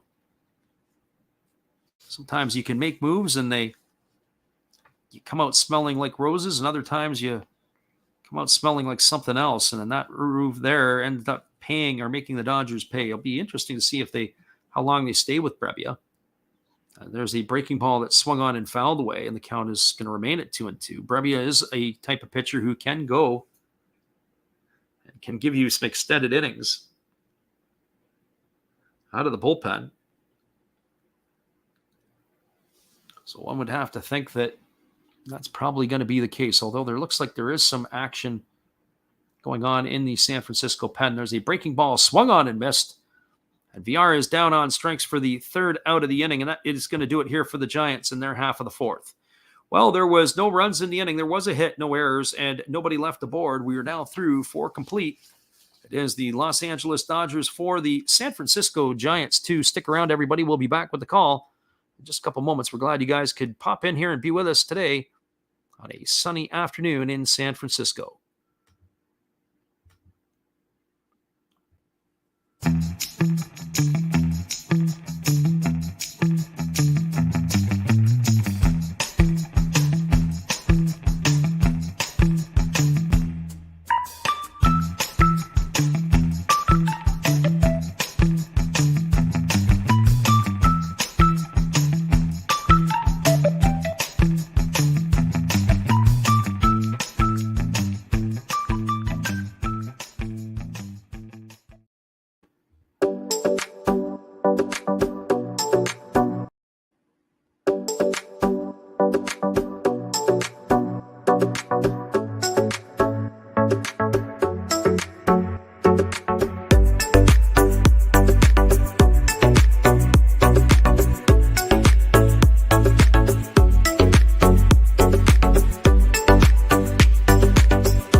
Welcome back, everybody. It is going to be the top of the fifth inning. That means Freddie Freeman, Will Smith, and Max Muncy coming to bat here for the Dodgers. The Dodgers were trailing 2-1 in the fourth, and then a Mookie Betts 3-run homer has jump-started the offense and has put the Dodgers up ahead 4-2. They're looking to complete a 4-game sweep of the Giants as they won the first 3 games of the series. It has been challenge offensively for the Giants. They were shut out in last night's game. They had gone 14 innings entering today's ball game without scoring a run, and then they were finally broke the ice there in the second inning. When they have scored in the series, it's like they've scored in bunches. They had that 5-run fourth inning the other night.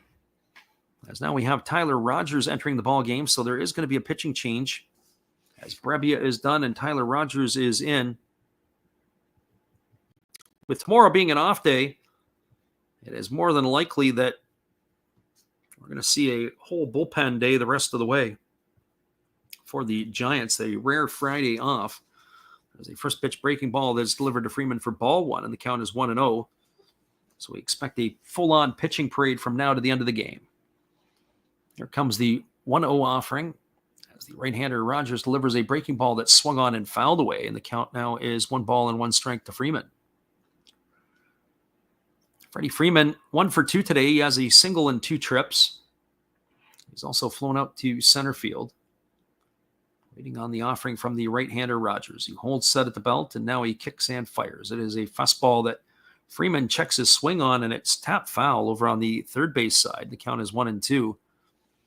When I watch the hitter Freeman, as we said at the outset of the series, when he steps into the box, he looks like he just has that aura that he's going to get a hit every single time he comes to the plate. There's the fastball swung on and fouled away, and the count is 1-2. With Rogers, sometimes it's hard to tell what his fastball is and what his breaking ball is as he works from off the side. Our friend Mick says got both the Sox teams at 1.5 and 3 minor league games with his Dodgers. There's a breaking ball that swung on and fouled away, and the count remains at 1-2. That's his parlay for this one here. Who are the minor league teams that you got going, Mick? I think betting on minor league baseball is like trying to pick the number of pieces of corn kernels you would have in a glass jar in 2 or 3 attempts or less. There's a breaking ball swung on and fouled away. It is pretty hard to be able to do that, especially the way that the pitching is managed a little bit different at the minor league level. The expectations and how they work their pitchers and how they have them on their counts and stuff. So 1 ball and 2 strikes. And here comes the offering from Rogers. It's again a breaking ball swung on and fouled away. The count remains at 1-2 to Freddie Freeman. Freddie Freeman here is going to be getting the 8th pitch of his at-bat as he's welcomed Rogers into the game here at the top of the 5th inning. So here comes the 1-2 offering. As they kick and deliver, it is a breaking ball that misses down and away, and the count is now 2-2. So 2 balls and 2 strikes.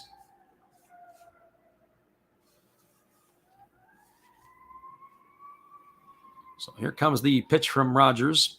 It kicks and delivers. It is a fastball that misses up and gets away from the catcher, wins all the way to the backstop. Runs the count now to 3-2. So pitch number 10 of the at-bat ready to come on the way for Freeman. Definitely a battle here. We talk about this sometimes in our late night Japanese games. In the Japanese games, there's a lot of these marathon at-bats that happen 2-3 times over the course of a game. There is a fastball swung on. It is popped up behind home plate, but it's going to drift off into the seats. Our friend Mick says he's got the Scranton Yankees, the Durham Bulls, and the Jacksonville Jumbo Shrimp. So 3 balls and 2 strikes it is to Freeman as this marathon continues. So pitch number 11. They may have to get a reliever up just to be able to face the next hitters. Rogers is going to have a whole battle here just against one, and there's a breaking ball delivered that's swung on and fouled away, and the count remains at 3-2.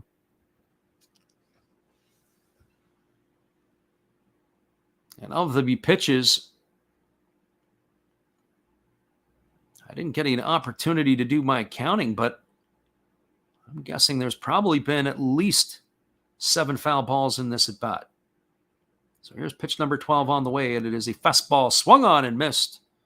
And Freeman is retired on strikes. So Rogers wins the battle. I don't know if he's going to win the war, but we're going to find out here in a minute. That pitch was basically ball 4 that Freeman would have swung on, and he is retired for out number 1. But a marathon at bat, 12 pitch at bat for Freddie Freeman. Our friend Mick says all good ball clubs, as his Columbus Clippers won theirs earlier. Lots of afternoon action around all of professional baseball today. There's a first pitch fastball that misses upstairs for ball 1, and the count is 1-0 to Will Smith. Smith today is 0 for 1. He struck out looking and walked in his 2 trips to the plate. Batting from the right side against the right-handed slants of Rogers, and there's a fastball taken for a called strike, and the count is now 1-1. Rogers, the tall, lanky right-hander,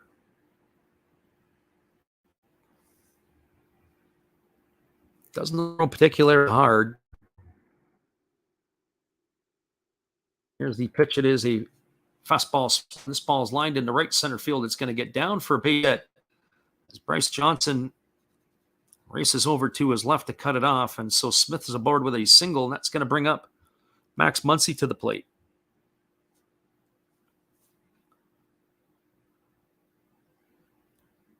So Rogers this year, in the last couple of years, he led the National League in appearances. He had 80 last year and 29 the year before. He stands at 6'3", 181, but he looks a lot taller than that. And here comes the offering, and it is a fastball swung on and missed, and the count is 0-1. He does work from down under. He is a sidewinder. He was originally a 10th round pick out of the 2013 draft by the Giants out of Austin P State, which is located in Clarksville, Tennessee. So here comes the 0-1 offering. As he kicks and delivers, it is a changeup that misses upstairs, and the count is now 1-1 to Muncy. Muncy's 1 for 2 today. He's doubled and scored a run. He also popped out to the first baseman. Our friend Mick says he's working tonight. Well, hopefully he'll be joining us for the call of the NPB game late night. There's a breaking ball that comes in for a called strike, and the count is now 1-2. We'll be doing the Tohoku Rakuten Golden Eagles and the Fukuoka SoftBank Hawks, so that'll be the first game of that series. Last night, the Hawks tied the Fighters in 12 innings. They had a 3-0 lead, and then the Fighters had come back in that game. And here's the 1-2 pitch. It is a fastball swung on and fouled away, and the count remains at 1-2 to Muncy. The Golden Eagles played the Chibalote Marines and blitzed them. They beat them 10-1. It jumped them for 10 runs. And then in the first 4 innings, the Marines got themselves one back, but not enough. There were a couple of rainouts in the Central League as was rain around the Tokyo area. There's a changeup that misses down, and the count is now 2-2. So 2 balls and 2 strikes to Max Muncy.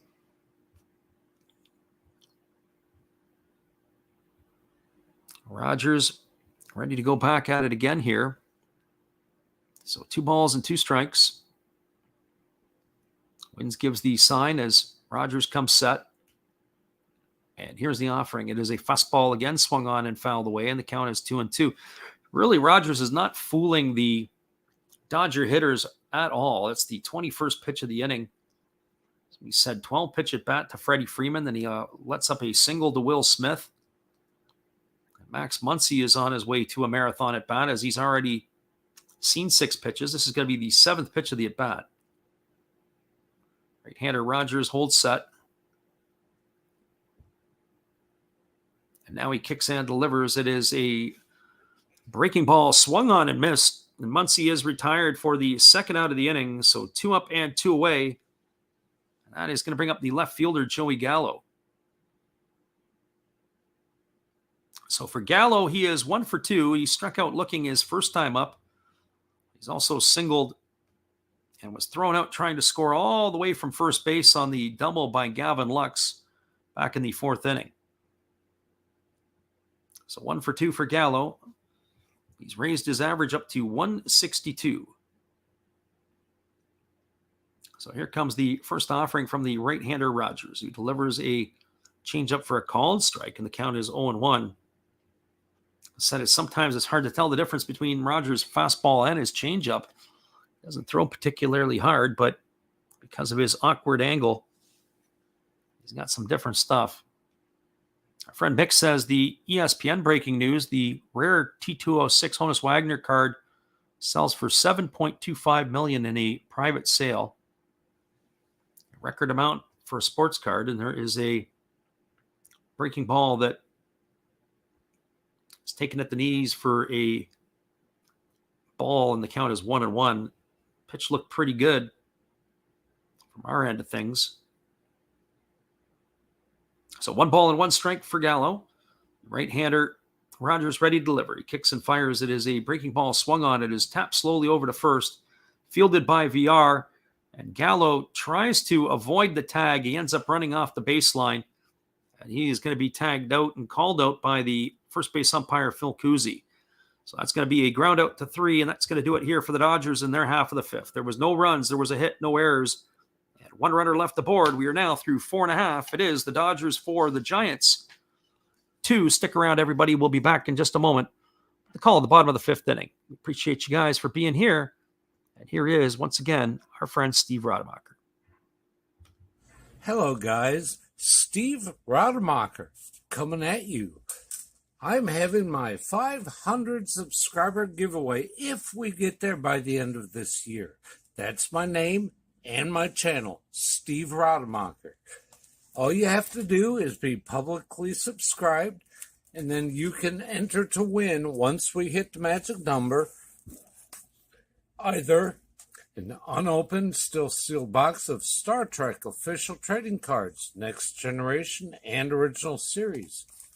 If that's not your cup of tea, we have Fleer Adrenaline with a Deer Dick rookie card. I have pulled out an autograph from one of these, and there are relics. If that's not your thing, how about an unopened box of 1987 Donruss Baseball? Just come watch me, subscribe, and enjoy the show. Thank you. Appreciate you there, Steve, and your support of the channel. And in turn, we like to support Steve Rademacher. Stick around, everybody. We'll be back with the call, the bottom of the 5th inning, in 30 seconds. Hang tight.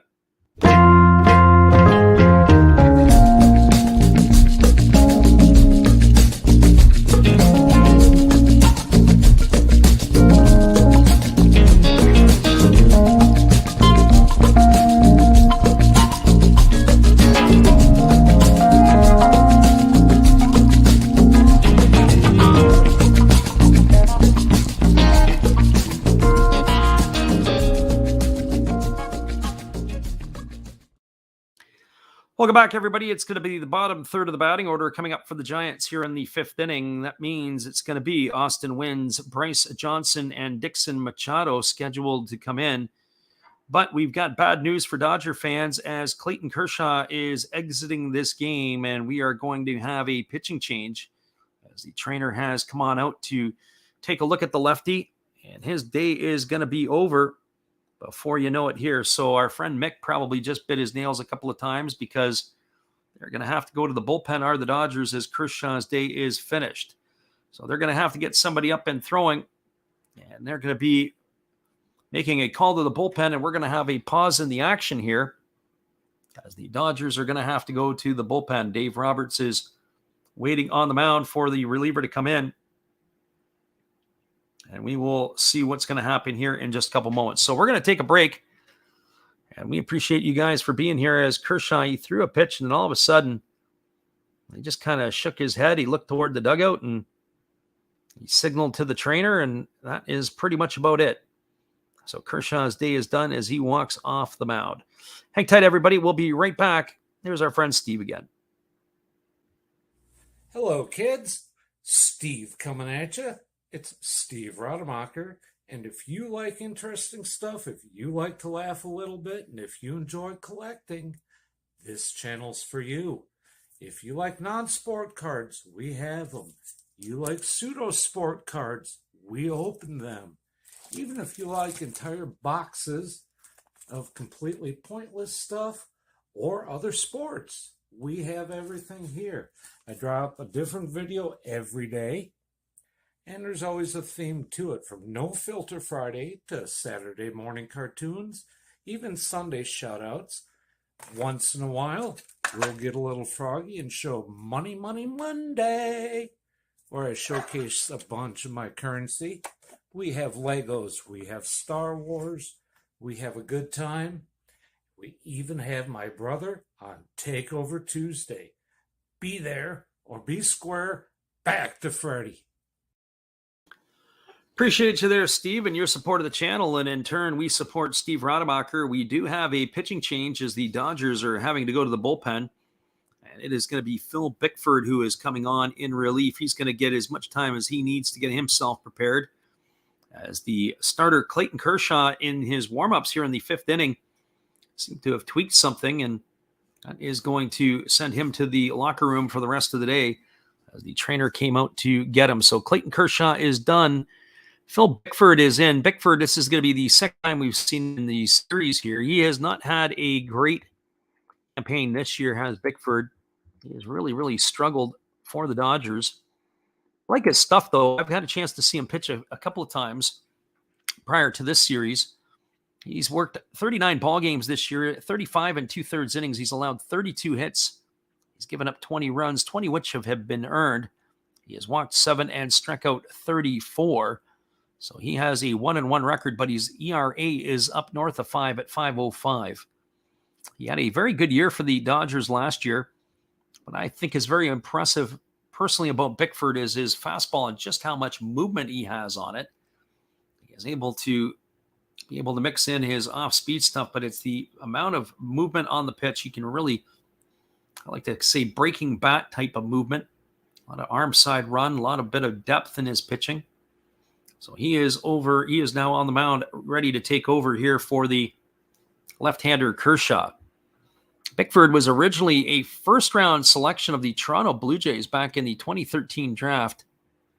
Never signed with the Blue Jays. He ended up going to, if I believe correctly, it was Cal State Fullerton. He went there for a year, and then he ended up in his second year to College of Southern Nevada. And then he was redrafted in the first round by the San Francisco Giants. So this is his former organization. He was with the Giants organization, and then the Giants flipped him over to the Milwaukee Brewers. Didn't exactly have particularly a great career. It was the Giants with Andrew Susac were moved over to the Brewers in exchange for Will Smith. And then he was picked off of waivers by the Dodgers from the Brewers, and that's where he's been. I don't know what the rationale was for the Brewers to put him on waivers. Just can't walk down any main street in any city and grab yourself a arm with the electricity that Phil Bickford brings. Well, Bickford has done his warm-ups, and now we're ready to go back at it here as Austin Wynns, Bryce Johnson, and Dixon Machado are coming to bat here in the bottom of the fifth inning. Our friend Mick 3Y Official says, do you think Aaron Judge is going to pass the 70 home run mark this season? If he stays healthy, I think he will. He's got a very good chance at it. So we're going to have to see what's going to happen there. Here comes the pitch from Bickford. It is a fastball that misses inside, and the count is 1-0. Judge having himself a career year in his walk year. He's an impending free agent at the end of this season. And so wherever he goes, he's going to have to get paid. There's a breaking ball that misses outside. The count is now 2-0 to Austin Wynns. So 2 balls and no strikes. Wynns getting more regularity with the obvious dealing of the former catcher. There was a logjam behind the plate for the Giants. There's a fastball that misses inside, and the count is now 2-1. Giants had actually sent Joey Bart down earlier this year. He's been sent down to the minor leagues, as he hadn't been swinging the bat very well. He's been swinging it much better as of late. And here's the pitch. It is a fastball taken right down the middle for a called strike, and the count is now 2-2.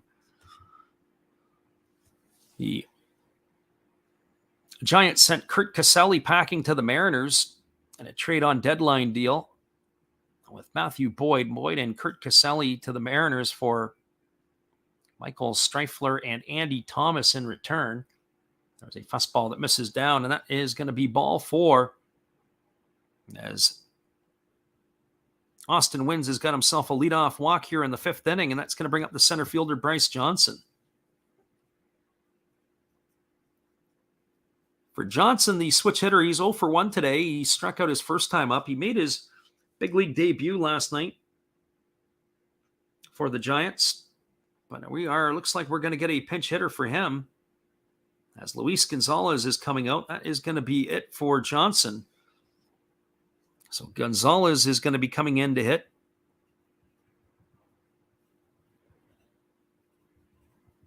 So interesting way to get indoctrined into the big leagues.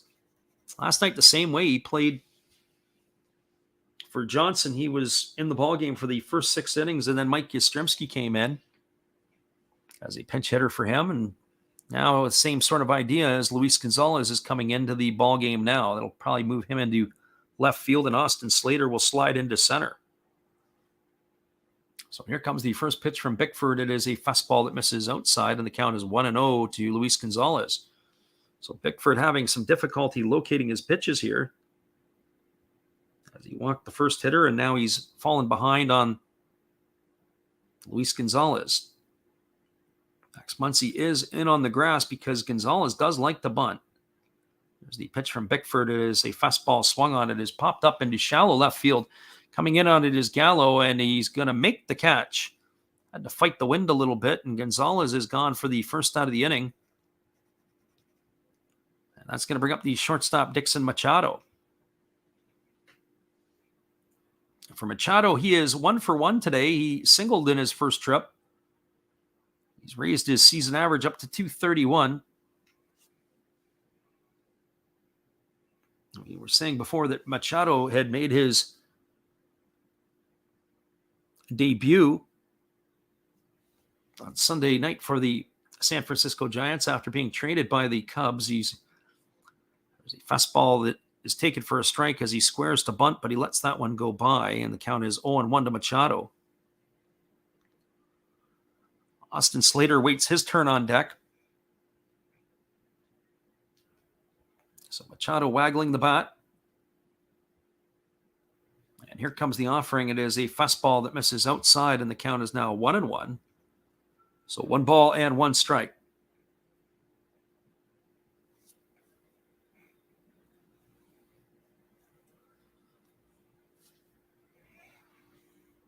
Waggling the bat as Machado waiting on the offering from Bickford, who kicks and delivers. It is a check swing that's rolled softly over to first. Freddie Freeman is going to apply the tag on Machado. That's going to go down as a ground out to 3. It's going to be the second out of the inning. Austin Wynns is going to advance to second. It's going to bring up the top of the order in Austin Slater. So for Slater today, he is 0 for 2. He is lined to the second baseman, and he is grounded into a double play of the 5-4-3 variety. So 0 for 2. He is looking for a hit in this series, or either that or looking for the Dodgers to get out of town. He is hitless in the series. Here's the first pitch from Bickford. It's a bunt down. It's fielded by Muncy. He throws to first, but it's not going to be in time. It's going to be a 2-out bunt single. That is going to be the 23rd bunt single of the year for the Giants. Slater's got himself aboard. That's his first hit. He's going to advance, Wins over to third. They had the third baseman, Muncy, playing deep. It was a really good bunt. He put it over there, and Muncy didn't even make the throw. Nice job by Slater. It helps get him off the schneid in this series here. He has the most in Major League Baseball, 23 bunt base hits.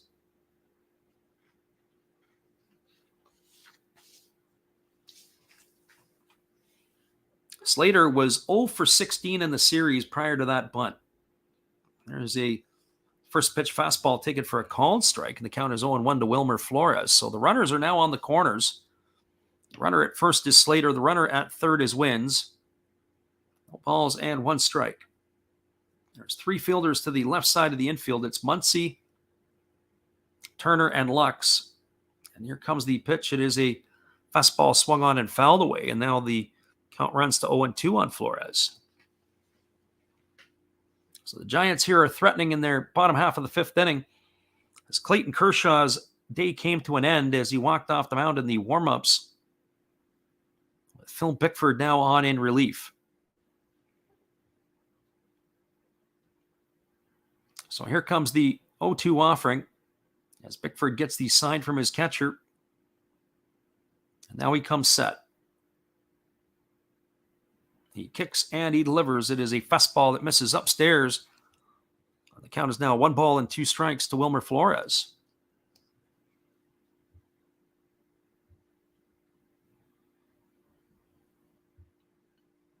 So Bickford ready to go back at it here. He leans in. He gets the sign from his catcher, Smith. He comes set. And here comes the 1-2 offering. It's a breaking ball that misses down, and the count is now 2-2. And Austin Slater has taken second base. As now that's going to put runners in scoring position, 2 runners in scoring position, as Slater is the runner at second, and Wins is the runner at third. So a base hit here should cash 2 runs. So here comes the 2-2 offering to Flores. And Bickford delivers. It's a fastball swung on it. It's grounded to short. It is fielded by Turner across the diamond. And that is going to do it as a ground out 6-3 for the 3rd out of the inning. Well, the Giants threatened, but they don't score. They had no runs in the inning. There was a hit. There were no errors and 2 runners left the board. We are now through 5 complete. It is the Los Angeles Dodgers 4, the San Francisco Giants 2. Stick around, everybody. We'll be back with the call in just a few moments at the top of the 6th inning. We're glad you guys could be with us here today. We appreciate you all for checking in. Here is our friend Steve Rademacher. Hello, and we'll be right back to Last Reps Baseball after this brief message from me, Steve Rademacher. Thank you all for watching my channel and supporting me. Thank you all for supporting Freddie in Last Reps Baseball. He does an awesome job commentating. And to show you some more stuff that you could see on my channel, we have shiny Pokemon cards. We have Hall of Fame quarterbacks like Brett Favre. We have Bo Jackson playing baseball. That's right. That's his rookie card. Very nice. We even have gold. We have gold. We have wrestlers. That's Rowdy Piper. And yes, we even have Jason Stokes and many ways to destroy him. So now, thank you again. Back to your regular program with your host, Last Reps Baseball.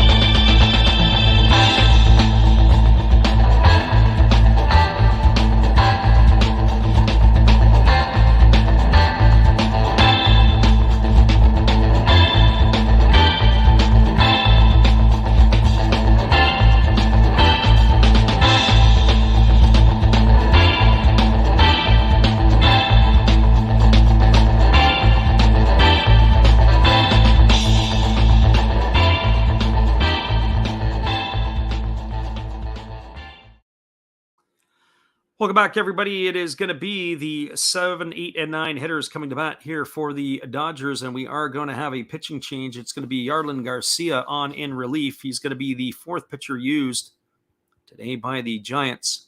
So Yarlin Garcia on. It's going to be his 37th game of the year.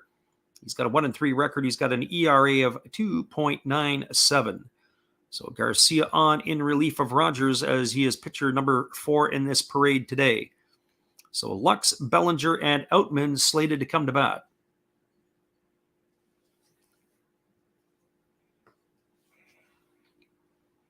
So Austin Slater, as we have some defensive replacements, is going to slide into center field. Luis Gonzalez, who came into pinch hit for Bryce Johnson, is going to move into left. So a couple of defensive moves here for the Giants as well. And here comes the first offering from Garcia as he delivers a fastball to Gavin Lux for a called strike, and the count is 0-1. For Lux today, he is 2 for 2. He singled and knocked home the first run of the ball game. Then he doubled and came home on the Mookie Betts 3-run homer. He's raised his average up to 300 now on the year. Garcia works set. Now he kicks and fires. It is a breaking ball swung on and fouled away. Count is now 0-2 to Gavin Lux. There's action in the Dodger bullpen as Chris Martin is up and throwing. As we said, we fully anticipate a full-on pitching parade for both teams between now and the end of this one, as the bullpens are going to be put to use. One would have to think that the Giants in particular are going to be using their better arms because they have a day off tomorrow. And there's a ground ball hit to the second baseman, Flores. He fields it neatly, throws to first, and he's going to retire his opposite number, Gavin Lux, on a ground out 4-3 for out number 1. That is going to bring up the center fielder, Cody Bellinger. For Bellinger, he is 0 for 2 today. He reached on an error his first time up, and he struck out back in the 4th inning. So 0 for 2 for Bellinger. There's the offering from Garcia. It's a first pitch fastball taken for a called strike, and the count is 0-1. Bellinger's average has dipped to 205. He's really swung the bat much better over the last month, taking his average north of the 200 line, but still has a long way to go to be back where he was as a MVP, as he takes a fastball inside, and the count is 1-1. So 1 ball and 1 strike to Bellinger. Bellinger batting from the left side against the left-handed slants of Garcia, who gets the sign from his catcher win, and he comes set. And here comes the 1-1 offering. It is a breaking ball that misses down. And the count is now 2 balls and 1 strike. Our friend Mick says the live QQ stream is dead on with your commentary. Are you pulling the Dodgers off of that, or are you with the talking about the NPB stuff late night?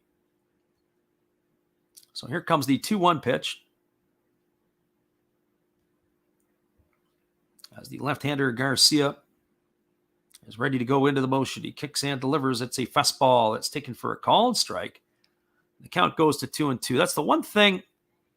Not a big fan of Bellinger. I saw Bellinger in his rookie year in Los Angeles, and he struck out 4 times in a game against the Marlins. I was in person to see that. He just has a little bit too much to say to the umpires.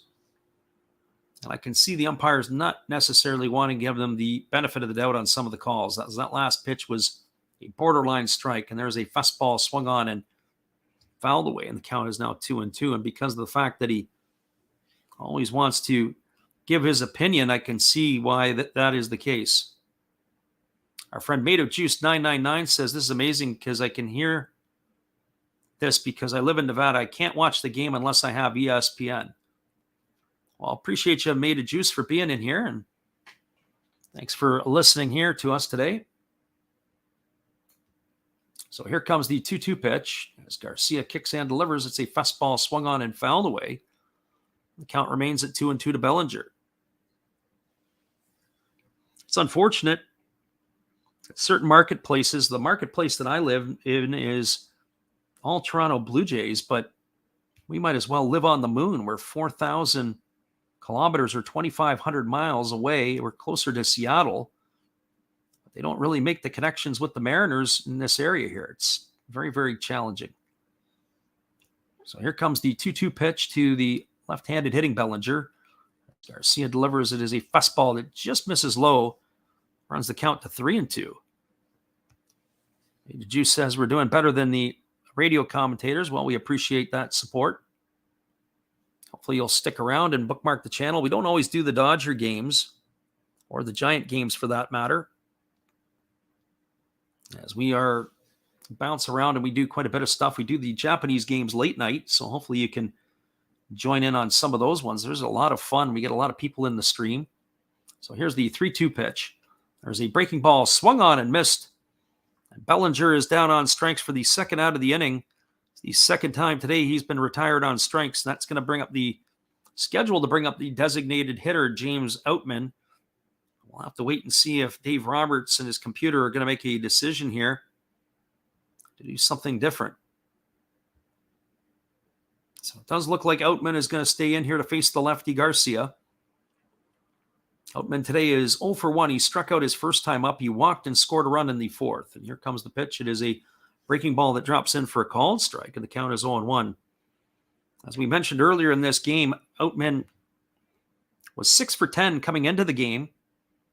He had 6 hits, and the 4 outs were all recorded by strikeouts. Well, he's reached base on the walk here, but he's also struck out. He's not been put out in the field of play yet in his big league career, as the fastball misses outside, and the count is 1-1. So 1 ball and 1 strike. The lefty Garcia gets his sign from Wins, and he works set from the belt. Here comes the offering. It is a breaking ball swung on and tap foul, and that's going to run the count now to 1-2 on Outman. Outman is one of the better names in baseball. There was a Josh Outman who pitched with the Oakland Athletics over 10 years ago, and with a name like Outman, I think it's better suited for a pitcher than it is for a offensive player. Having the last name of Outman as a pitcher, as opposed to Bob Walk, who used to pitch with the Pittsburgh Pirates. What a terrible name. And there's a fastball taken for a called third strike as it catches the outside corner. And Garcia has got him looking. And there's a lot to be said here as he's giving it to the Dodger Outman as Outman is walking away. The umpires have had to intervene on this one and has simmered down, but that is a called third strike on Outman. He is retired for out number 3 here in the inning. So there were no runs, no hits, no errors, and nobody left the board. We are now through 5.5 innings. It is the Dodgers 4 and the Giants 2. Stick around, everybody. We'll be back with the call in just a couple moments after this. Would you like to support Last Drafts Baseball? We would appreciate it if you did. Be sure to check out our eBay page where we have baseball merchandise. We also have stuff from the Japanese League for those who listen from Japan, but we also do other sports like football and basketball as well. Don't forget, visit Last Drafts Baseball's eBay store to help support the channel. We'll be glad you did.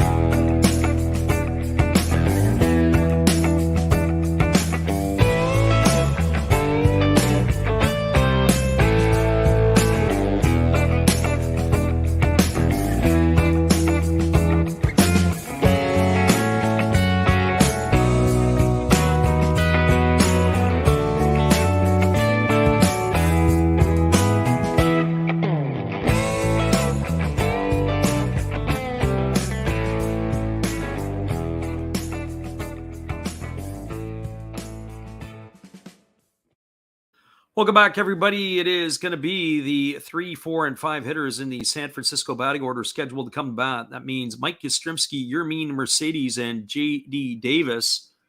We are anticipating yet another pitching change, and that is exactly what we are going to have. It is going to be Chris Martin, and we've got Phil Cousy, who had got into it a little bit with Gabe Kapler there in between innings as the pitcher Outman. I don't know if maybe Kapler is doing it to fire up his crew or not, but Gabe Kapler ended up getting dumped. The pitcher Garcia, who walked off the mound, was really giving it to the batter Outman. And as I said, I don't know if it was one of those things to really kind of get your team going, but Kapler has been ejected from the game as there was quite a bit of fireworks. I don't know what it was, but Garcia and Outman got into it a little bit as Garcia was walking off the mound. But that is going to do it here for Gabe Kapler. He is done for the rest of the day. So some excitement in San Francisco, whatever it is to get your team going. You're down by 4-2 against the Dodgers and about to get swept out of your own building.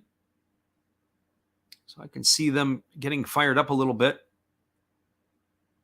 So we do have a pitching change as Chris Martin has now come in for the Dodgers. He is going to be the third pitcher used today by the Los Angeles Ball Club. The former Chicago Cub and Atlanta Brave ready to go to work. The first pitch is a fastball swung on it, is popped up into shallow left field. Racing back on it is Muncy, but coming in hard is Gallo, and he's going to make the catch. Muncy turned around. I have to tell you that Max Muncy turned around and he started to go out. It looked like he was running in mud. Gallo was able to fly in and be able to make that catch. That's the one thing about Joey Gallo. For a big fella, he does run well. But Max Muncy, that is not his forte. So I'm not sure what the gesture was or where the history came in that last half inning, as Outman had been retired, as Garcia has really given it to the young rookie, only 5 games or so into his big league career, 4 games into his career. As the first pitch, it is a fastball taken for a called strike, and the count is 0-1 to Yermin Mercedes. Mercedes today has reached base twice. He reached on an error and scored a run his first time up. He singled back in the 4th inning. So Mercedes waiting on the offering here from the right-hander Martin, who gets the sign from his catcher Smith, and he's ready to go back to work. Here comes the 0-1 pitch. As he kicks and delivers, it's a breaking ball swung on. This ball is lifted into deep center field. Racing back on the warning track and reaching back and making the catch is Bellinger, and that's going to retire Mercedes for the second out of the inning. He gave it a ride, but just not far enough. And he is gone for out number 2, and that's going to leave it all up to the third baseman, J.D. Davis. Our friend CV Baseball Card Collector has jumped in to say hello. We welcome you here. Thanks for popping in today. So J.D. Davis, 1 for 2 today. He had his first giant homer his first time up. It was a 2-run shot. Then he grounded into a double play in the 4th. So Davis, the newly acquired third baseman from the New York Mets organization just before the deadline. So here comes the first pitch. It is a fastball at 95 that misses inside, and the count is 1-0. Sometimes when I watch Chris Martin pitch, I know he throws hard. He's in the mid-90s, but almost doesn't look that hard. That last pitch there seemed to float a little bit. So 1 ball and no strikes. So Martin works from the set with nobody on. He delivers a fastball swung on and fouled away. The count is now going to be even at 1-1. So Kai Correa is now the acting manager with the ejection of Gabe Kapler. Kapler is done for the day. Kapler was ultimately ejected by the home plate umpire Dan Bellino, which was interesting because I'm pretty sure I saw Phil Cousy thumb him out. There's a breaking ball that misses down, and the count is now 2-1. At least that's how they're reporting it on the Major League Baseball website, but I think they've got their wires crossed. I think it was Phil Cousy who delivered the ejection. So I don't know what they were upset about. It'll be interesting after the game to get the comments from the manager. And there's a fastball swung on and fouled away, and the count now is 2-2 on J.D. Davis. So 2 balls and 2 strikes. Our friend Beta Juice says, I have hope the Dodgers will win. It's a shame Kershaw is injured once again. Yeah, based on what I saw in that delivery, it probably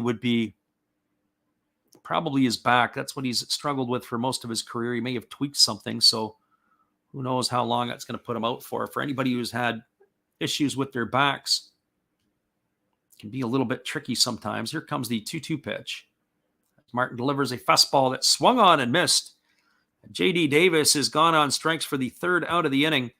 There were no runs, no hits, no errors, and nobody left the board. We are now through 6 complete. It is the Dodgers 4, the Giants 2. Stick around, everybody. We're coming back for the back third of this one in just a couple moments. We're glad you guys are here. Our friend Mick says to Made of Juice, there's a way that you can watch the game if you're interested. Just check out what he set up a little further in the comments, and you can sync the game. Unfortunately, it's probably being covered in Chinese or Taiwanese or Japanese, but follow his information. He can help you there. Hang tight, everybody. We'll be back in just a couple after this from our friend Steve. This is Steve Rademacher, and I'd like to introduce you to my channel if you haven't seen it before. These are all the things I enjoy: sports, autographs, relics, non-sports Hall of Famers, pseudo-sports, Star Wars. That's my channel name and my name, and I would really appreciate it if you would come check me out and maybe even subscribe if you like it.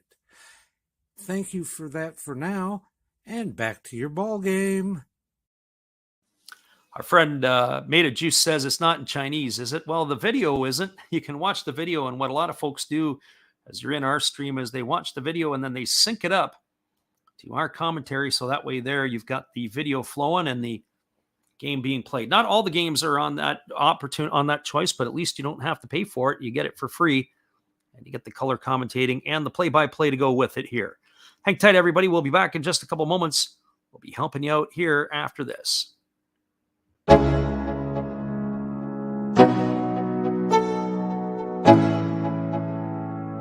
Let's go.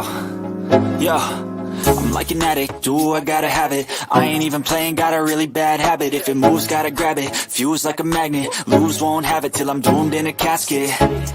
I ain't playing, got a weird mind. If you work 8 hours, I'ma work 9. If the shoot tastes sour, you should taste mine. I'ma stay in power for a long time. Get up, nah, I ain't a quitter. Toss me the ball, I'm a really big hitter.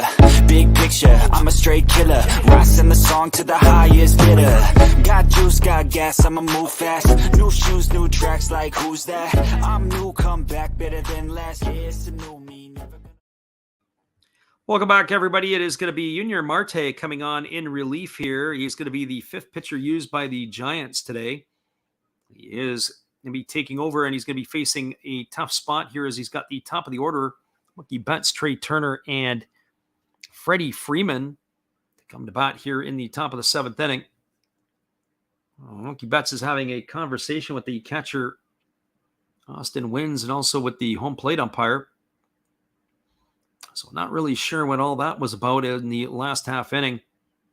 As I said, sometimes maybe you got to get something fired up. Their frustration maybe boiling over a little bit for the Giants as their longtime rival is looking to complete the sweep here. So Betts today is 1 for 3. He homered his last time up. And the first pitch is a fastball swung on and fouled away, and the count is 0-1.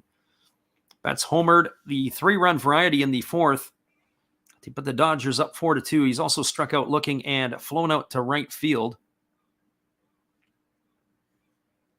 So no balls and 1 strike. The right-hander Marte comes set at the chest, and now he delivers. It is a breaking ball that catches the outside corner, and the count now goes to 0-2 on Betts. So no balls and 2 strikes it is. Betts waggling the bat. Waiting on the offering here from Marte, who holds set. He kicks and delivers. There's a breaking ball that misses down, and the count is now 1-2. So 1 ball and 2 strikes. It was John Brebbia who served up that 3-run homer to Mookie Betts back in the 4th inning. And here Marte holds at the chest again, and he kicks and delivers. It's a fastball at 98 miles an hour that misses upstairs, and the count now goes to 2-2. As we said, Jacob Junis, the starter for the Giants today, really was his pitch efficiency. He was struggling in certain situations. He would unable to finish off hitters. There's a breaking ball swung on it. It's grounded to short. Machado fields it across the diamond. Retires Betts.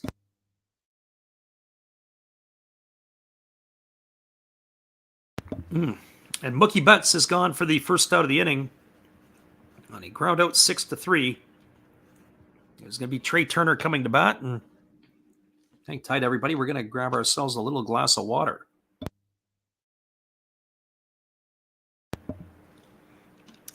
So Trey Turner steps to the plate. He's 0 for 3 today. He's flown to center, flown to left, and he's grounded to short. And he first pitches a breaking ball that misses down and away, and the count is 1-0 to Turner. So 1 ball and no strikes. As we mentioned before, we'll be back on late night to do the game between the Tohoku Rakuten Golden Eagles and the Fukuoka SoftBank Hawks. There's a fastball swung on. This ball is lifted into straightaway center field. Moving back onto the warning track and looking up is Austin Slater. And this ball is gone. Trey Turner has just deposited his 18th homer of the year into straightaway center field. That's with 1 out here. That is going to be a solo shot. It's going to increase the Dodger lead to 5-2 in the top of the 7th inning.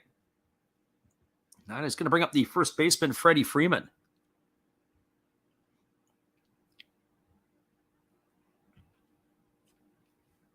So for Freeman, he's 1 for 3 today. He's got a single in 3 trips. He's also struck out and flown out. It's an impressive 12-pitch at bat, even though he went down on strikes his last time. And there's a fastball swung on. It's grounded foul down the first baseline. The count is 0-1 to Freeman.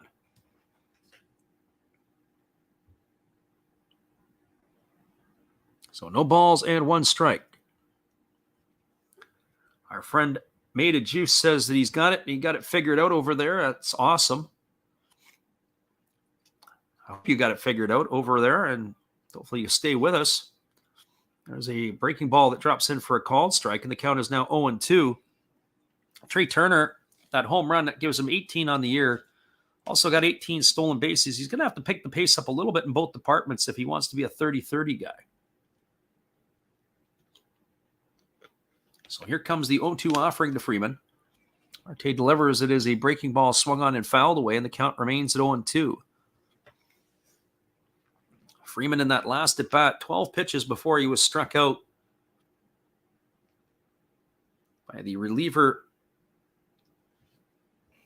in that inning, Tyler Rogers. 5 pitchers already used today by the Giants, 3 already now in the books.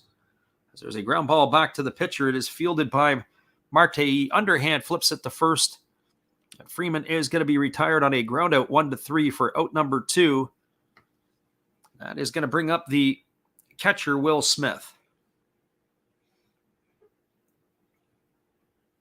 For Will Smith, he is 1 for 3. He has a single in 2 trips. He's also walked. So Smith ready to face the right-hander Marte, who holds set.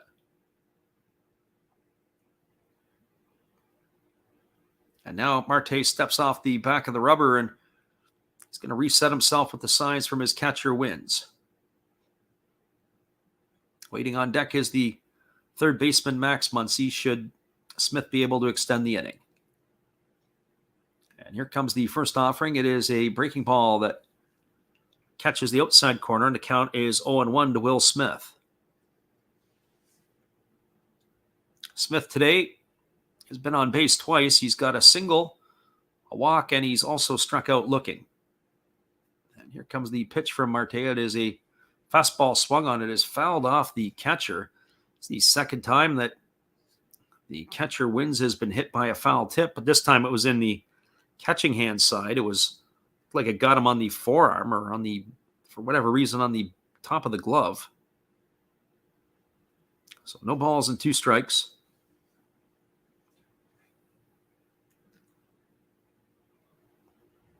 Our friend Mick says he's not happy because basically his hit last night of the top 3 guys in the batting order needed to get a hit. And there's a breaking ball that misses outside, and the count is 1-2. And those guys last night didn't do anything. But today they have. Mookie Betts has a homer, and Turner's got a homer, and Freeman's got a single. So all 3 had hits. And this one here today, there's a changeup swung on and missed. And Will Smith goes down on strikes for the 3rd out of the inning. That's going to do it here for the Dodgers in their half of the 7th.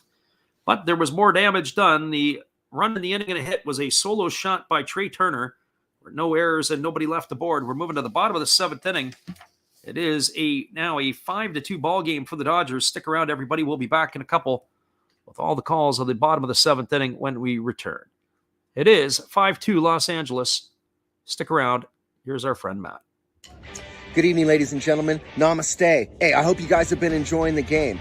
My name is Hollis. I've got a YouTube channel called Another Hollis Build. I love baseball cards. I open up brand new product for you guys. I open up old stuff. I do breaks. I do auctions. All kinds of stuff concerning baseball. I'm Friars faithful, Padres to the end. I also love Garbage Pail Kids and my animals. I have a ton of animals. It's like a mini petting zoo here around my house. I also love my city. San Diego, baby. I'll take you all around the city and show you what's up. If you guys dig stuff like that, cruise on over and check it out. It's Another Hollis Build. If you dig it, subscribe. I'd really appreciate to have more follow me along on the journey. Hey, either way, you guys have a wonderful day or a beautiful, beautiful evening. No matter which one it is, make sure that you make it great, my friends. Big up Last Raps Baseball. Yeah, Freddie, let's go. One love and peace. Yeah, man.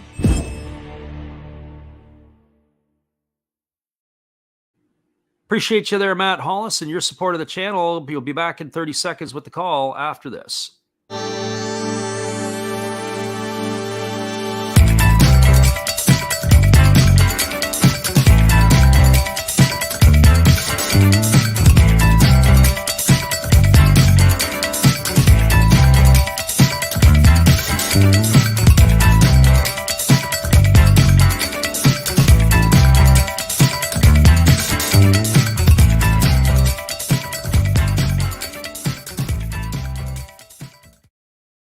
Welcome back, everybody. It is going to be David VR, Austin Wins, and Luis Gonzalez slated to come to bat. It's going to be Caleb Ferguson on in relief.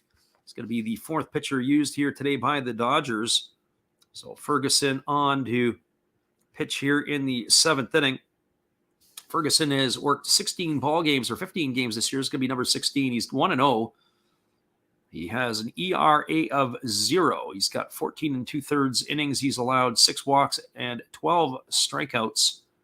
Opponents are batting .068 against the lefty. He is having a fine campaign here this year. Taking a quick glance at the out-of-town scoreboard, there are a couple of finals across Major League Baseball. The first pitch is a fastball taken for a called strike, and the count is 0-1 to David VR. The St. Louis Cardinals knocked off the Chicago Cubs. That was the makeup game from yesterday's rainout, 4-3. First game of a doubleheader. There's going to be another game that's going to go later this evening. As here's the 0-1 pitch. There's a breaking ball that misses down and in, and the count is 1-1. The Pittsburgh Pirates knocked off the Milwaukee Brewers 5-4. That was in extra innings. In 10 innings, it was Dwayne Underwood Jr. getting the win. He's 1-3. Matt Bush took the loss, the recently acquired Bush. As there is a fastball that misses down, and the count is now 2-1 to VR. Other games that are still underway, the San Diego Padres getting shut out at home, 6-0 in the bottom of the 5th. The Colorado Rockies, it's a one-hitter so far by Kyle Freeland. He's pitching in the 5th inning. There was a fastball swung on and fouled off into the feet of VR, and the count is now 2-2. The Oakland Athletics are leading the Los Angeles Angels 8-4. That's in the bottom of the 5th inning. And those are all the games that are currently going on or that have finished across Major League Baseball. The rest of the games all go later tonight. So here comes the 2-2 offering as the lefty Ferguson now kicks and delivers. And it is a fastball swung on and fouled away. It's going to reach the seats over on the first base side, and it keeps the count at 2 balls and 2 strikes. Our friend Mick says his Rockies are laying it to him softly. Well, the Rockies just need to pick it up a little bit, and I don't think they're going to lose 100 games this year. There are some teams that are out there that I've got circled for the 100 losses already, including the Washington Nationals. There's a breaking ball swung on and grounded foul over on the third base side, and the count remains at 2 balls and 2 strikes. When you think of the Washington Nationals, they win a World Series, and then how fast did they tear down that team? I mean, you couldn't afford 2 or 3 stars hanging around. I don't get that. But certainly they're on the pace to lose 100, or certainly more than 100. There's a fastball swung on, and this ball is hit foul. It's going to reach the seats, and the count remains at 2-2. They're definitely masquerading as a AAA team. We had Sean in here earlier, and he was saying that the Giants were a 4A club. Well, yeah, the Giants are a 4A club. They've rolled out here today, but are a lot better shape than some of these other ones. And here comes the pitch. It is a fastball swung on. This ball is lifted into left field. Joey Gallo ranges to his left, and he makes the catch. And VR is going to be gone for the first out of the inning. So 1 up and 1 away, and that'll bring up the catcher, Austin Wins. So Ferguson wins the battle. That was an 8-pitch at bat to dispose of David VR. The Dodgers, 71-33, have a .683 winning percentage. They are currently the best team in baseball. They have surpassed the New York Yankees. Here comes the pitch. It is a breaking ball that just misses upstairs, and the count is 1-0. So 1 ball and no strikes to Austin Wins. Yankees were playing in a whole different stratosphere season, but they have cooled off lately. There's a breaking ball that catches the outside corner, and the count is now 1-1. So 1 ball and 1 strike. Yankees still have a healthy 11-game lead over the Toronto Blue Jays in the American League East. The Blue Jays are playing 12 games over 500 themselves. There's a breaking ball that misses inside, and count now goes to 2-1 on Wins.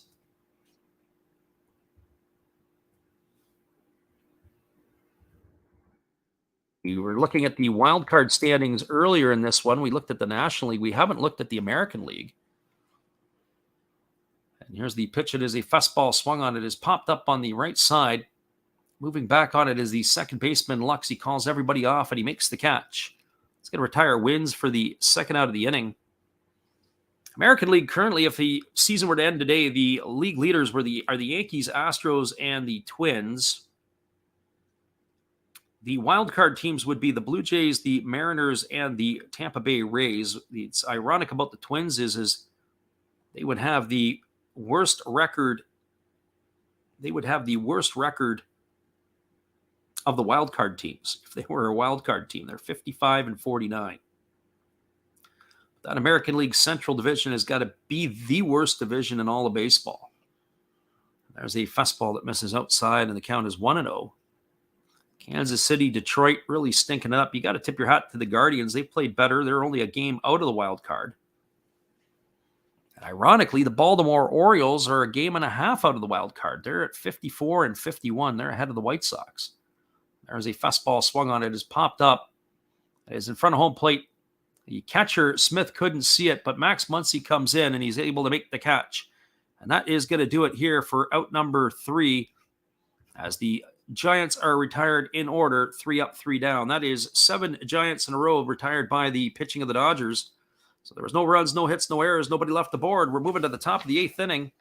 It is the Dodgers 5, the Giants 2. Stick around, everybody. We'll be back in just a couple moments. We appreciate you guys being here, and we got the living room is back in, and so too is our friend, the hobbyist. Hang tight, everybody. I'll be back in just a moment after this. Hello, kids. Steve coming at you. It's Steve Rademacher. And if you like interesting stuff, if you like to laugh a little bit, and if you enjoy collecting, this channel's for you. If you like non-sport cards, we have them. You like pseudo-sport cards, we open them. Even if you like entire boxes of completely pointless stuff or other sports, we have everything here. I drop a different video every day, and there's always a theme to it, from No Filter Friday to Saturday morning cartoons, even Sunday shoutouts. Once in a while, we'll get a little froggy and show Money Money Monday, where I showcase a bunch of my currency. We have Legos, we have Star Wars, we have a good time. We even have my brother on Takeover Tuesday. Be there or be square, back to Freddie.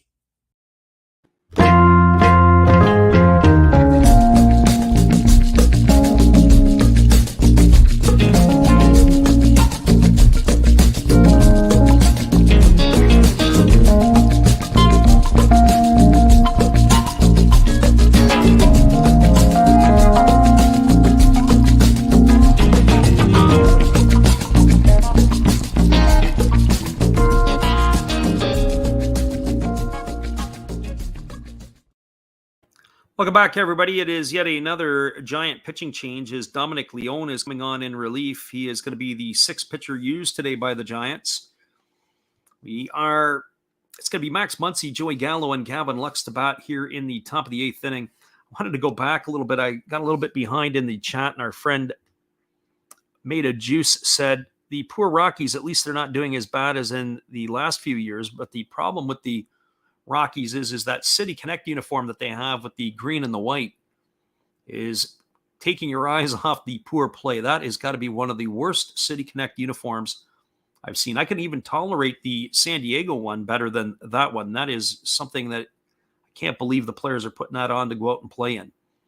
So Dominic Leone takes over here as he's going to be facing Max Muncy, who's 1 for 3 today with a double and a run scored. The first pitch is a fastball at 96, swung on and fouled away, and the count is 0-1.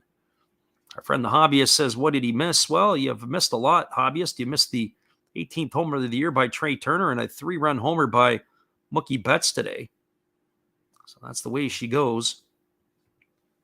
Our friend Made a Juice says, rest in peace to Vin Scully. Absolutely one of the greatest announcers, I don't want to say of all time. I'd say one of the greatest. We were talking about this in the stream last night as there was a breaking ball swung on and missed.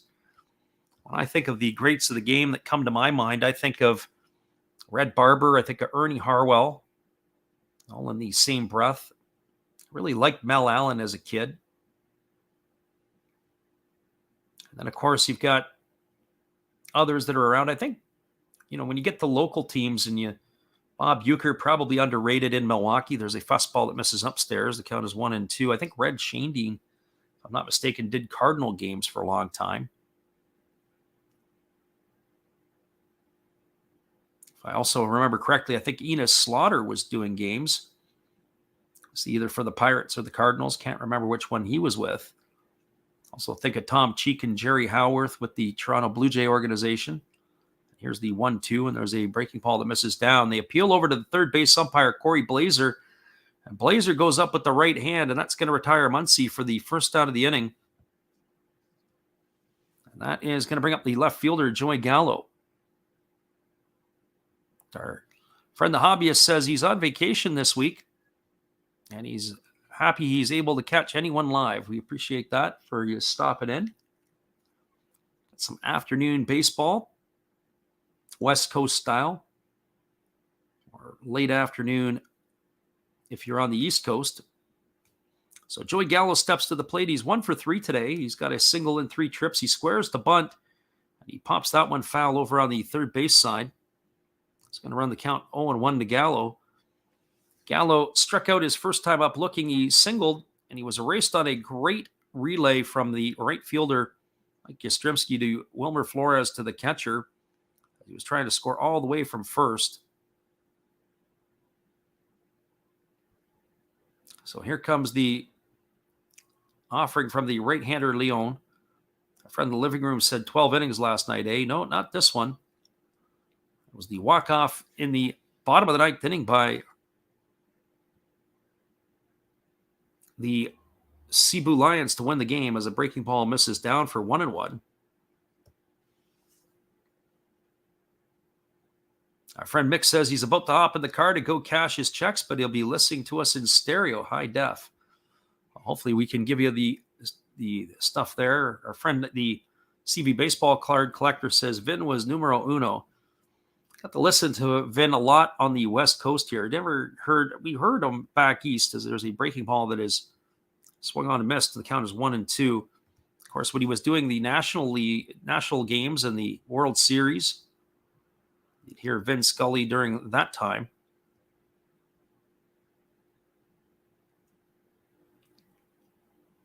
Living Room has to check the games last night because I gave him my predictions. I told him who would win, and I hit on every single one. One game ended at a tie last night in the Japanese League, and there's a fastball swung on and missed. Joey Gallo goes down on strikes for the second out of the inning, and that's going to leave it all up to the second baseman, Gavin Lux. Our friend the hobbyist says, if you ever go to Pigeon Forge, you're better off to walk or take trolleys. We've been walking and swimming all day. It's been years since I've been to Pigeon Forge. Good times in your neck of the woods, that's for sure. Our friend the living room says, I won $8 on your picks last night. Great picks. I told you who was going to win. The tie was the one that we missed out on. We had that one until the fighters came back and picked it up. There's a ball that misses and that is 1-0 to Lux. Lux today is 2 for 3. He's got a single, an RBI, a double. He's scored a run and he's grounded out to second. There's a breaking ball that misses down and the count is now 2-0. So we'll take the bids on that Gavin Lux Independence Day card that the hobbyist is sporting. That was numbered out of 76 or something like that. That probably right now would be a nice time to maybe put that up for a best offer onto eBay. So 2 balls and no strikes. And he's in a Dodger uniform, so you get the best of both worlds. There's a breaking ball that's drops in for a called strike, and the count is now 2-1. I don't know what they're going for. I have to do the little search to see if there's much that's out there, but certainly at this time of the year, the way that Lux has been playing, definitely the right time to cash in maybe. So 2 balls and 1 strike. Here comes the offering from the right-hander Leon, who kicks and delivers. It is a breaking ball swung on and tap foul, and the count is now 2-2. So 2 balls and 2 strikes to Gavin Lux. It's a 5-2 ball game as we're here in the top of the 8th inning. The Dodgers are batting with 2 gone. Gabe Kapler was ejected earlier for, we're not really sure what he was arguing about, as it was Yarlin Garcia had walked off the mound after striking out James Outman. It was a verbal exchange between the 2 players, and next thing you know, Kapler was thrown out in between innings. There's a breaking ball that misses, and it's now 3-2. Our friend the hobbyist says when he first came out, it was out at $250.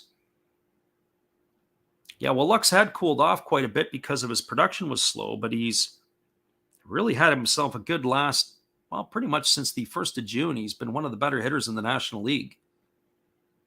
So here comes the 3-2 pitch, as the hobbyist says he's heading back to the pool. Well, thanks for stopping in, Chris.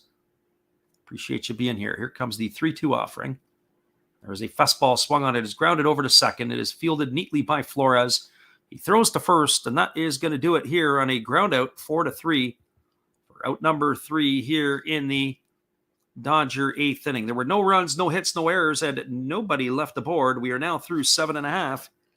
It is the Los Angeles Dodgers 5, the San Francisco Giants 2. Stick around, everybody. We'll be right back in just a couple moments after this from our friend, Matt Hollis. Good evening, ladies and gentlemen. Namaste. Hey, I hope you guys have been enjoying the game. My name is Hollis. I've got a YouTube channel called Another Hollis Build. I love baseball cards. I open up brand new product for you guys. I open up old stuff. I do breaks. I do auctions. All kinds of stuff concerning baseball. I'm Friars faithful, Padres to the end. I also love Garbage Pail Kids and my animals. I have a ton of animals. It's like a mini petting zoo here around my house. I also love my city. San Diego, baby. I'll take you all around the city and show you what's up. If you guys dig stuff like that, cruise on over and check it out. It's Another Hollis Build. If you dig it, subscribe. I'd really appreciate to have more follow me along on the journey. Hey, either way, you guys have a wonderful day or a beautiful, beautiful evening. No matter which one it is, make sure that you make it great, my friends. Big up Last Raps Baseball. Yeah, Freddie, let's go. One love and peace. Yeah, man.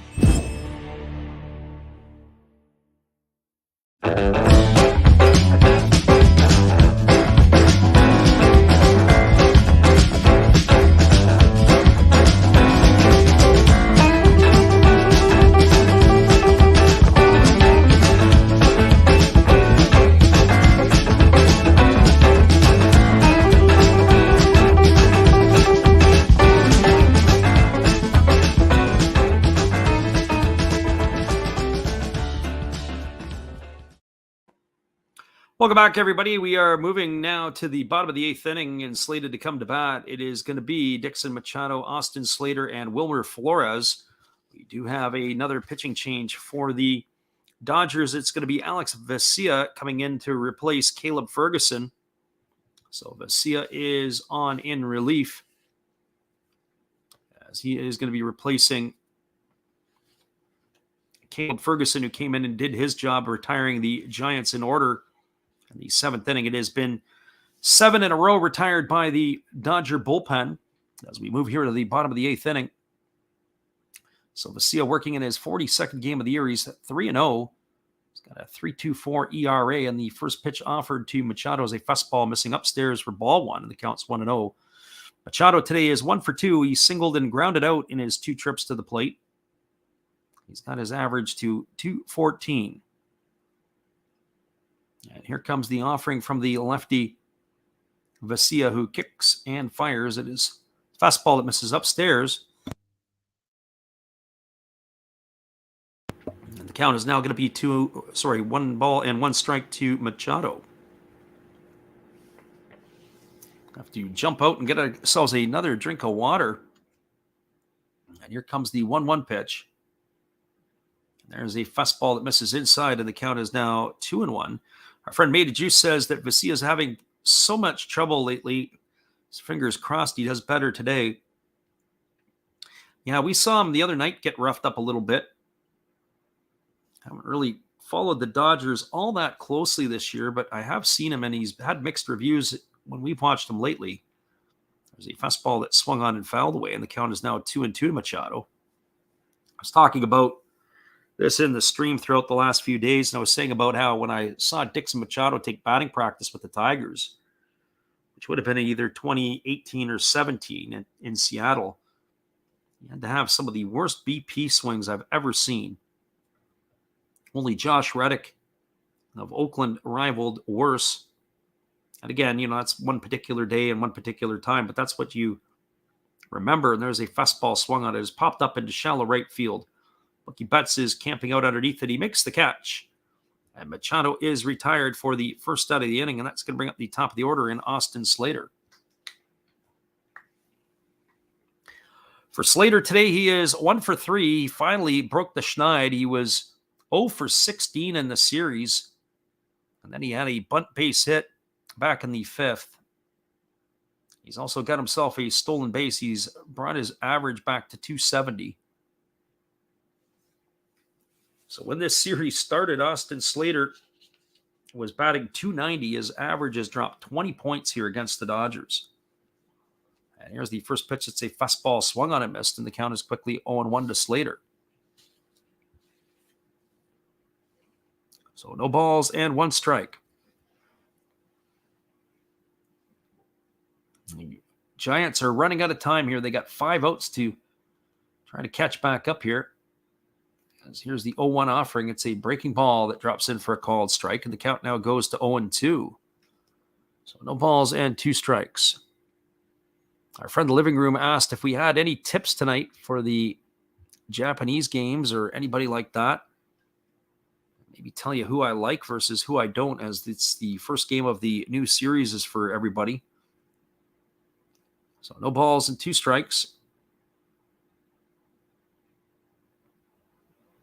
And here comes the offering from the lefty Vesia, who delivers. It's a breaking ball swung on it. It's popped up.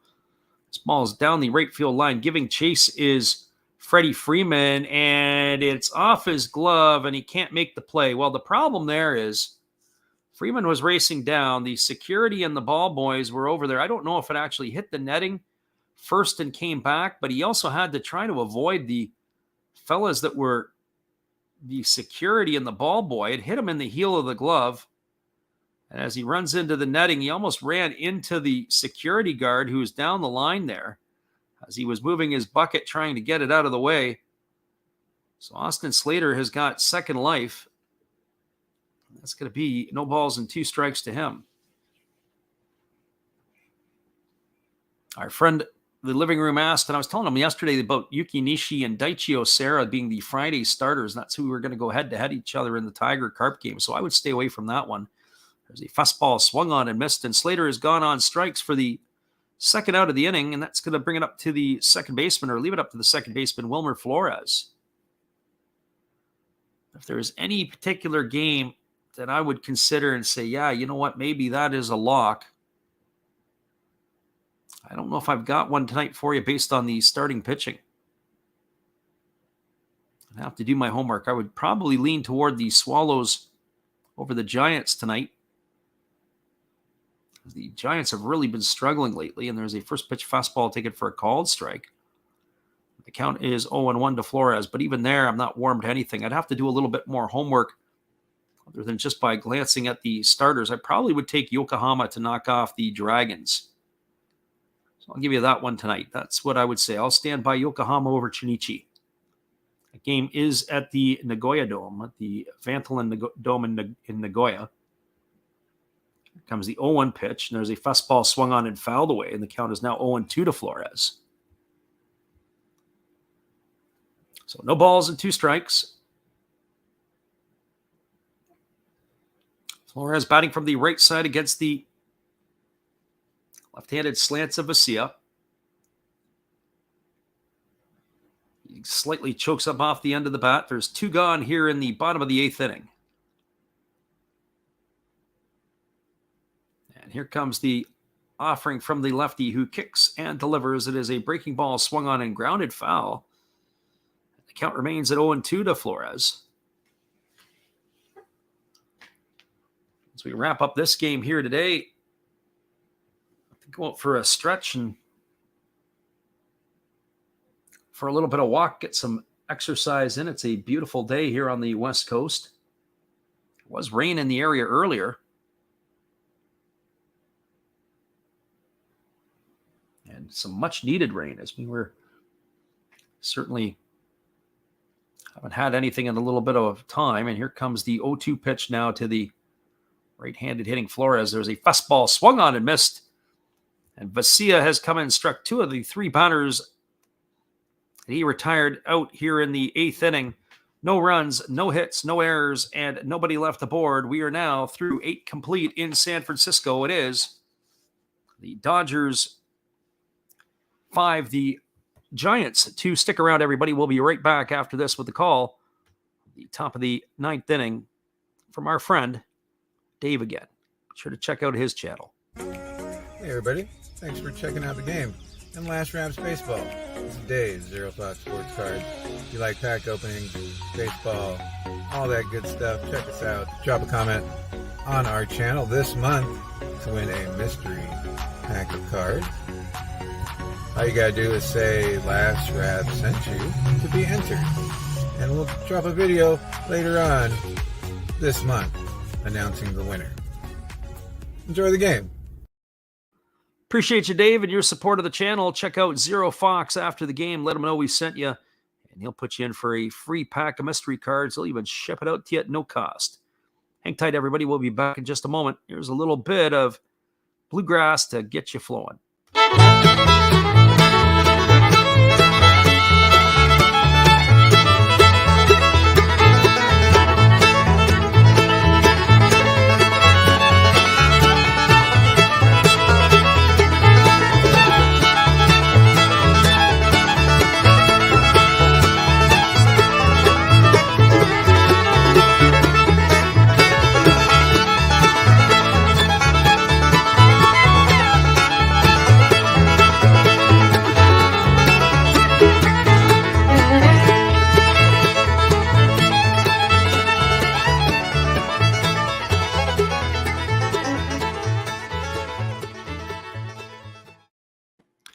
Welcome back, everybody. We are moving to the top of the 9th inning, and it is going to be Cody Bellinger, James Oatman, and Mookie Betts coming to bat.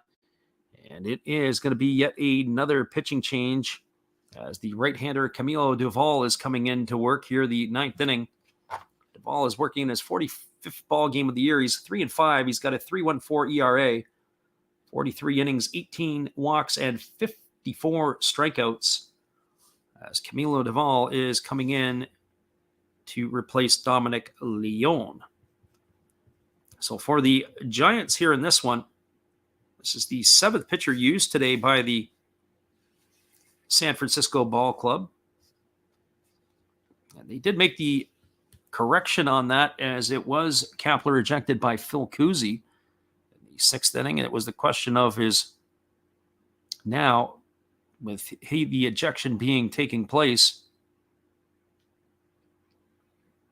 I want to find out what that was all about. So we'll be looking for the post-game comments for Gabe Kapler afterwards, as what the rationale was for him to be tossed out. Well, the Dodgers are 5-8-1 today, 5 runs, 8 hits, and 1 error. The Giants are 2-4-1. And Cody Bellinger steps to the plate. He's 0 for 3 today. He did reach base back in the 2nd inning on an error, and he struck out his other 2 times up. So Duvall ready to face the 8, 9, and 1 hitters in the Dodger batting order. As Duvall leans in, he gets the sign from his catcher, and here comes the first offering. It's a fastball that misses outside for ball 1, and the count is 1-0.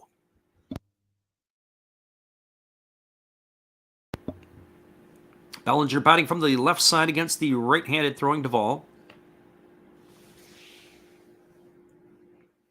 Kind of makes you wonder how long the Dodgers are going to put up with Cody Bellinger and his low 200 batting average. There's a fastball that misses outside. You figure he's young enough, he can maybe be able to turn the corner, but batting 8th, batting 9th in the batting order. I wonder if they're going to have to package him up and ship him off to somewhere like the Rockies or the Pirates, or bury him somewhere. I hate to say that, but it might be something that could be on the docket. Here comes the 2-0 pitch. There's a fastball that just misses off the inside corner. Sorry, that is going to run the count at 2 balls. I've got 1 ball and 1 strike, but it's up on the board at 3-0. So I must have missed something there somewhere. That last pitch looked pretty good. So 3 balls and no strikes. The right-hander, Duvall, now kicks and fires here to Bellinger. It's a fastball swung on. It's grounded over to first base. It is fielded by the first baseman, David Villar, and he steps on the bag, and Bellinger's gone. I don't know if I'm giving Cody Bellinger a 3-0 pitch to swing on. That, to me, is a cardinal sin. If you're batting 3rd in the order, if you're Freddie Freeman, hey, Freddie, here's a blank check. Do what you want. But certainly not Cody Bellinger, as he grounded out to the first baseman for out number 1. Brings up James Outman to the plate. Outman's 0 for 2 today. He has struck out swinging, struck out looking, and he has walked and scored a run. And here's the pitch. It is a fastball swung on and missed. To the count is 0-1. Our friend Made a Juice says Bellinger hasn't been on his game. It's a shame because he has so much potential.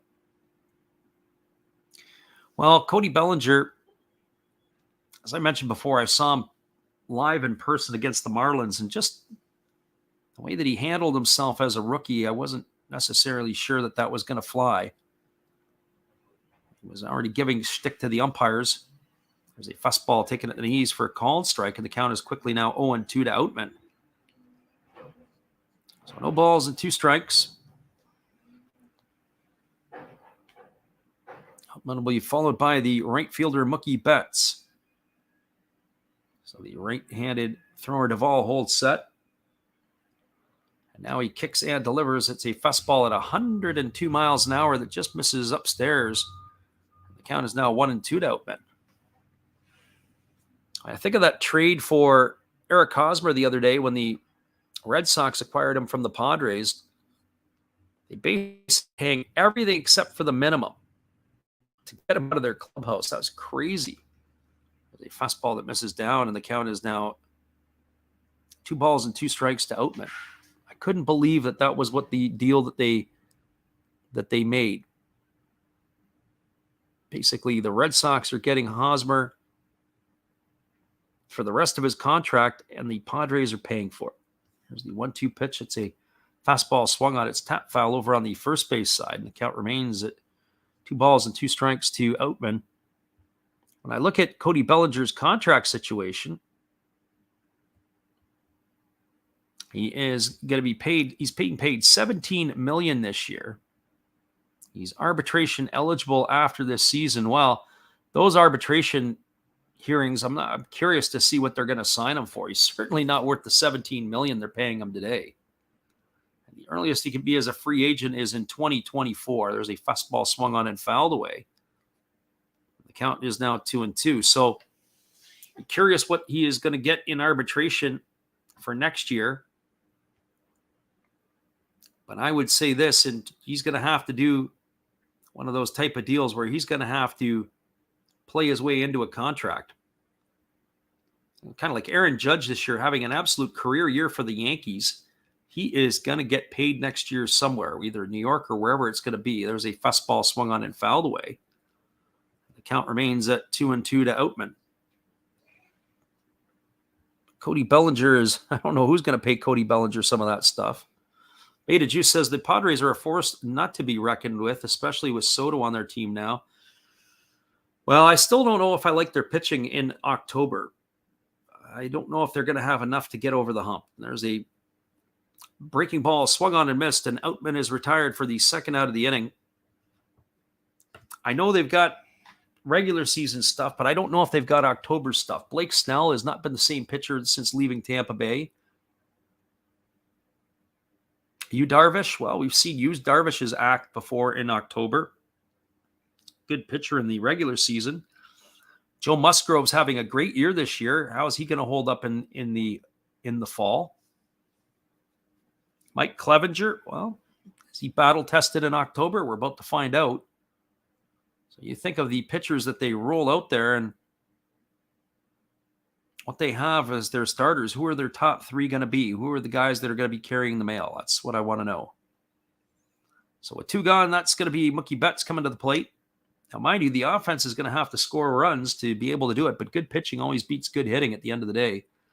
There's a fastball that misses outside, and the count is 1-0 to Betts. So I'm curious to see how the Padres play out this year. I don't know if they're World Series bound. Padres have done this before. I remember about 5-6 years ago when they bought a bunch of players. And they were able to put together a pretty good team, and then they blew the team up a couple of years later.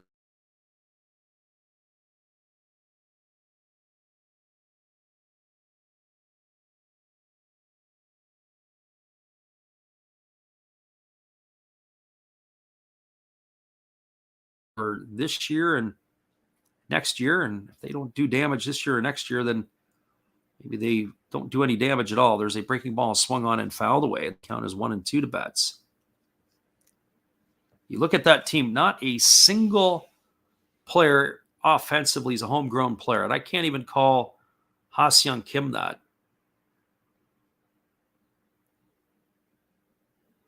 So Ha-Seong Kim would be the only one. But Jake Cronenworth, he was acquired from the Tampa Bay Rays. It was obviously Josh Bell, we know, was a Pirate at a national at the big league level. And Fernando Tatis came out of the White Sox organization. He's not even playing right now. And Machado was an Oriole, then a Dodger. Austin Nola, the catcher, came from the Mariners. Here's the pitch from Duvall. It's a 103-mile-an-hour fastball that just misses outside. It's going to run the count to 2-2.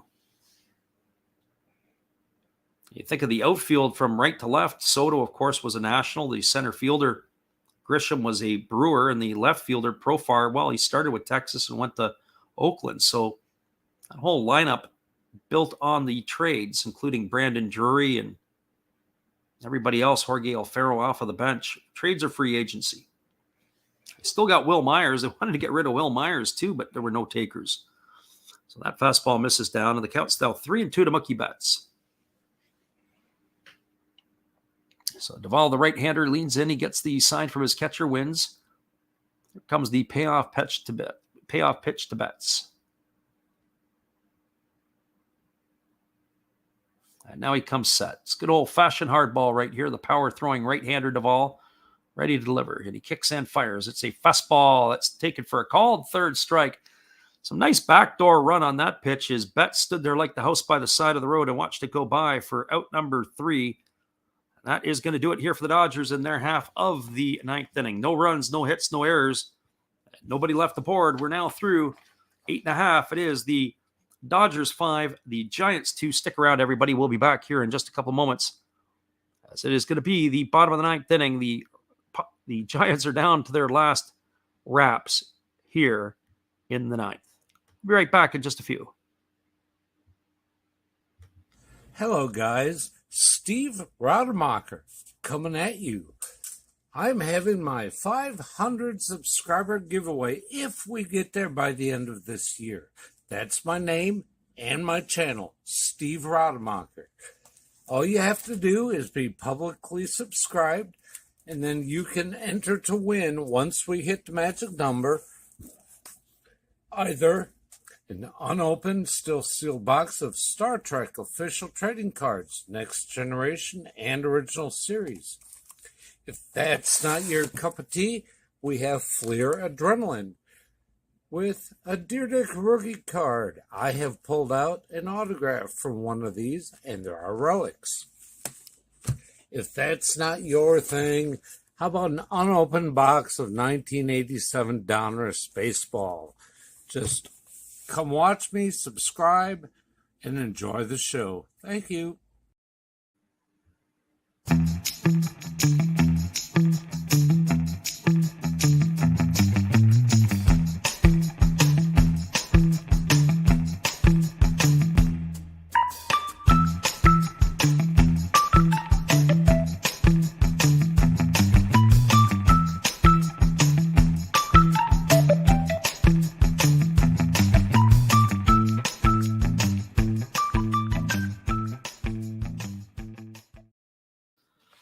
Welcome back, everybody. It is going to be Craig Kimbrell coming on in relief, as he is going to be taking over as he got the save in last night's game.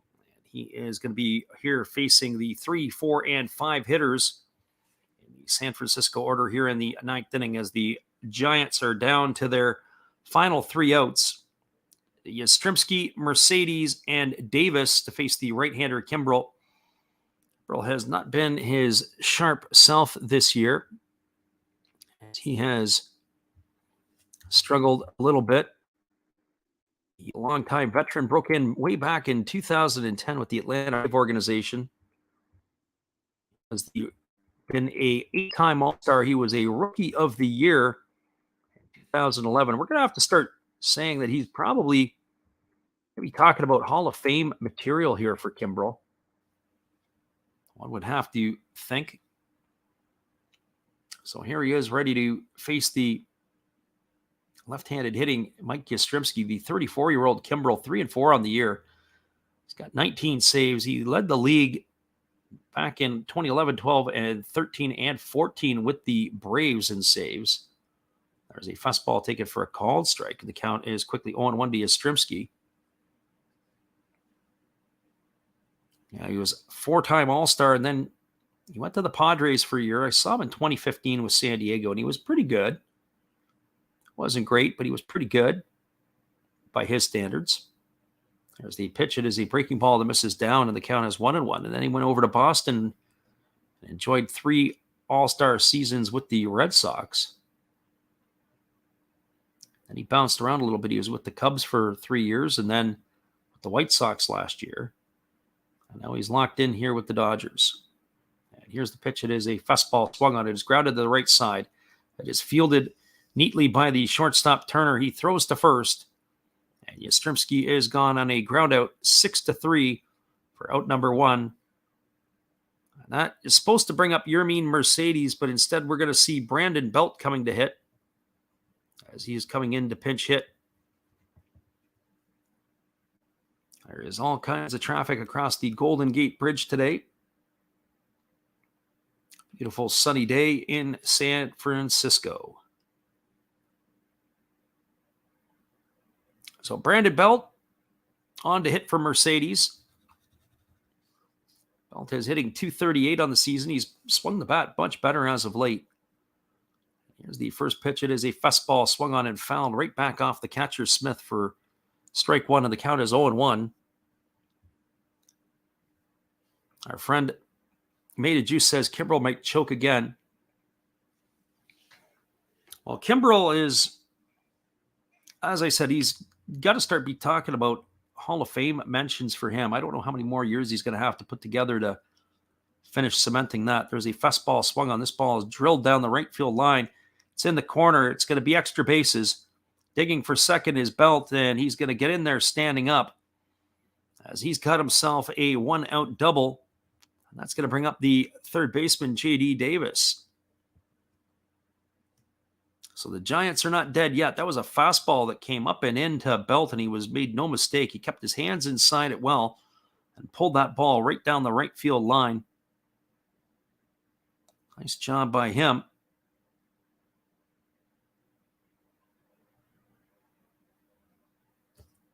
So J.D. Davis stepping up to the plate. He's 1 for 3. He's got a homer. He's grounded into a double play and struck out. Tommy La Stella has moved into the on-deck circle as he's probably going to hit for David Villar.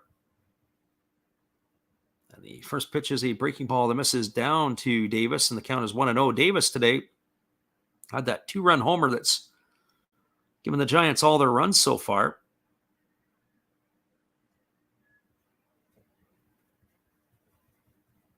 So all the substitutions are coming out here.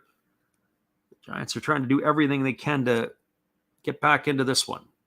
And here's the pitch. It is a fastball swung on. This ball is lifted into deep right center field.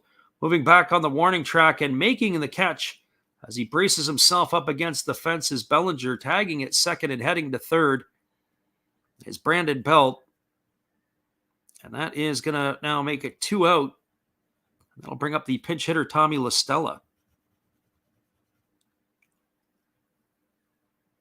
So for La Stella, as he gets the opportunity to come in here to pinch hit for VR,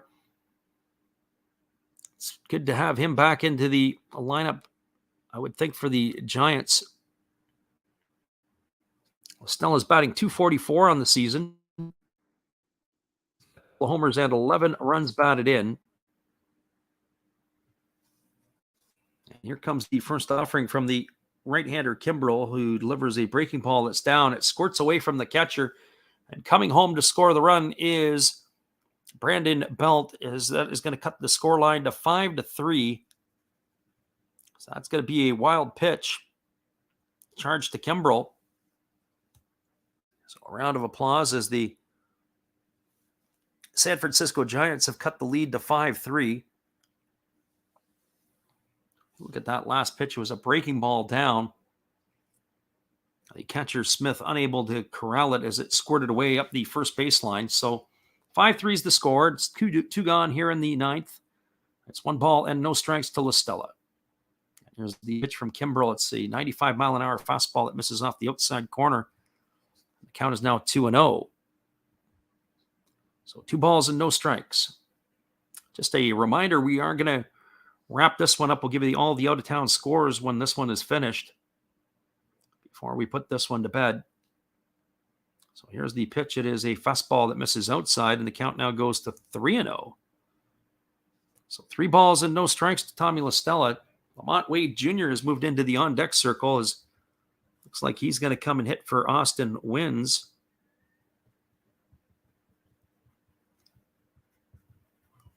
So not an easy inning here for Kimbrel by any stretch as he delivers a fastball taken for a called strike, and the count is now 3-1. I want to bring the tying run to the plate in the 9th inning when you had a 3-run lead. So Kimbrel leans in. He gets his sign from his catcher, and here comes the 3-1 offering to La Stella.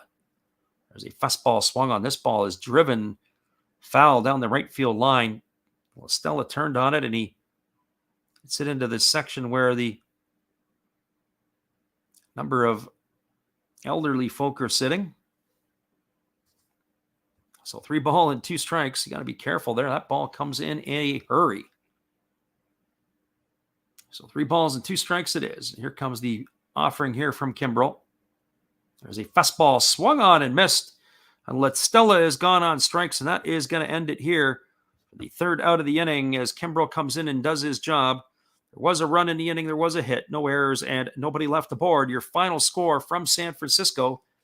It is the Los Angeles Dodgers 5, the Giants 3. They complete the sweep of the G-Men. Hang tight, everybody. We'll be right back. We'll wrap this one up and give you all the out-of-town scores when we return here in just a few minutes. Thanks for stopping in and being here with us this afternoon. Here's our friend Dave. Hey, everybody. Thanks for checking out the game and Last Rams Baseball. This is Dave, Zero Thought Sports Card. If you like pack openings, baseball, all that good stuff, check us out. Drop a comment on our channel this month to win a mystery pack of cards. All you gotta do is say Last Rab sent you to be entered. And we'll drop a video later on this month announcing the winner. Enjoy the game. Welcome back, everybody. We're going to wrap this one up, and we'll give you all the out-of-town scores across Major League Baseball today. Not all the games being played in the afternoon, but there are some that have finished. The first one was the Milwaukee Brewers dropped the 10th inning decision to the Pittsburgh Pirates today, 5-4. 5-12-0 for the Pirates, 4-7-0 for the Brew Crew. Dwayne Underwood Jr. gets the win. He's 1-3. Matt Bush takes the loss for the Brewers. He's now 2-2. The first game of a doubleheader between the Cardinals and the Cubs. It was a makeup of yesterday's game. Cardinals beat the Cubs 4-3. 4-6-1 for the Cardinals, 3-9-0 for the Cubs. Helsley gets the win for the Cards. He goes to 6-1. Ullman takes the loss for the Cubs. He drops to 0-1. Other games that are currently going on around the big leagues. The Oakland Athletics in the top of the 8th inning have an 8-6 lead over the Angels. 8-7-0 for the Athletics. 6-8-0 for the Angels. And the other game that is happening in San Diego, the Rockies in the top of the 7th have a 6-2 lead over the Padres. 6-11-0 for the Rockies. 2-6-0 for the Padres. That is in the top of the 7th inning. To recap this one here in Los Angeles, the Dodgers completed a 4-game sweep of the Giants today. The Dodgers opened the scoring in the top of the 2nd inning. A 1-out double by Max Muncy. And then with 2 out, Gavin Lux had an RBI single to bring him home to open the scoring and make the score 1-0 LA. In the bottom of the 2nd inning, an error by the third baseman Max Muncy was followed up by a 2-run homer off the bat of J.D. Davis. That put the Giants out in front 2-1, but that was where it ended. In the 4th inning, a leadoff single by Joey Gallo, a double by Gavin Lux, but Gallo was erased at the plate on a beautiful play by the Giants fielders. Yastrzemski to Flores to the catcher wins to retire Gallo at the plate. Then Bellinger struck out and a walk to James Outman, and Mookie Betts stepped up and deposited a 3-run homer into the left center field seats to put the Dodgers up 4-2. Well, that's the way it stood until the top of the 7th inning when Mookie Betts led off with a ground out. And then Trey Turner hit a solo shot, and that put the Dodgers up 5-2. Well, the Giants were able to get one back as a consolation score in the bottom of the 9th inning. With 1 out, Brandon Belt doubled, and then he advanced to third on a sac fly by J.D. Davis. And he ended up coming around and scoring on a wild pitch before Tommy La Stella struck out to end the ball game. Again, your final score was the Giants losing to the Dodgers 5-3. Once again, everybody, we appreciate you all for checking in here today. Made a Juice, our friend the hobbyist, Sean, the living room, Mick, everybody who popped in here today, CV Baseball Card Collector. If I missed any of you, I apologize. But thanks for making it a great day today to be able to give you this ball game. Once again, it's been another Last Raps Baseball video production. Make sure that you guys come on and check us out. We'll be back on late night for the Japanese calls and on the weekend as well. Have a great night, everybody. We'll catch you again later. We appreciate you again for listening in.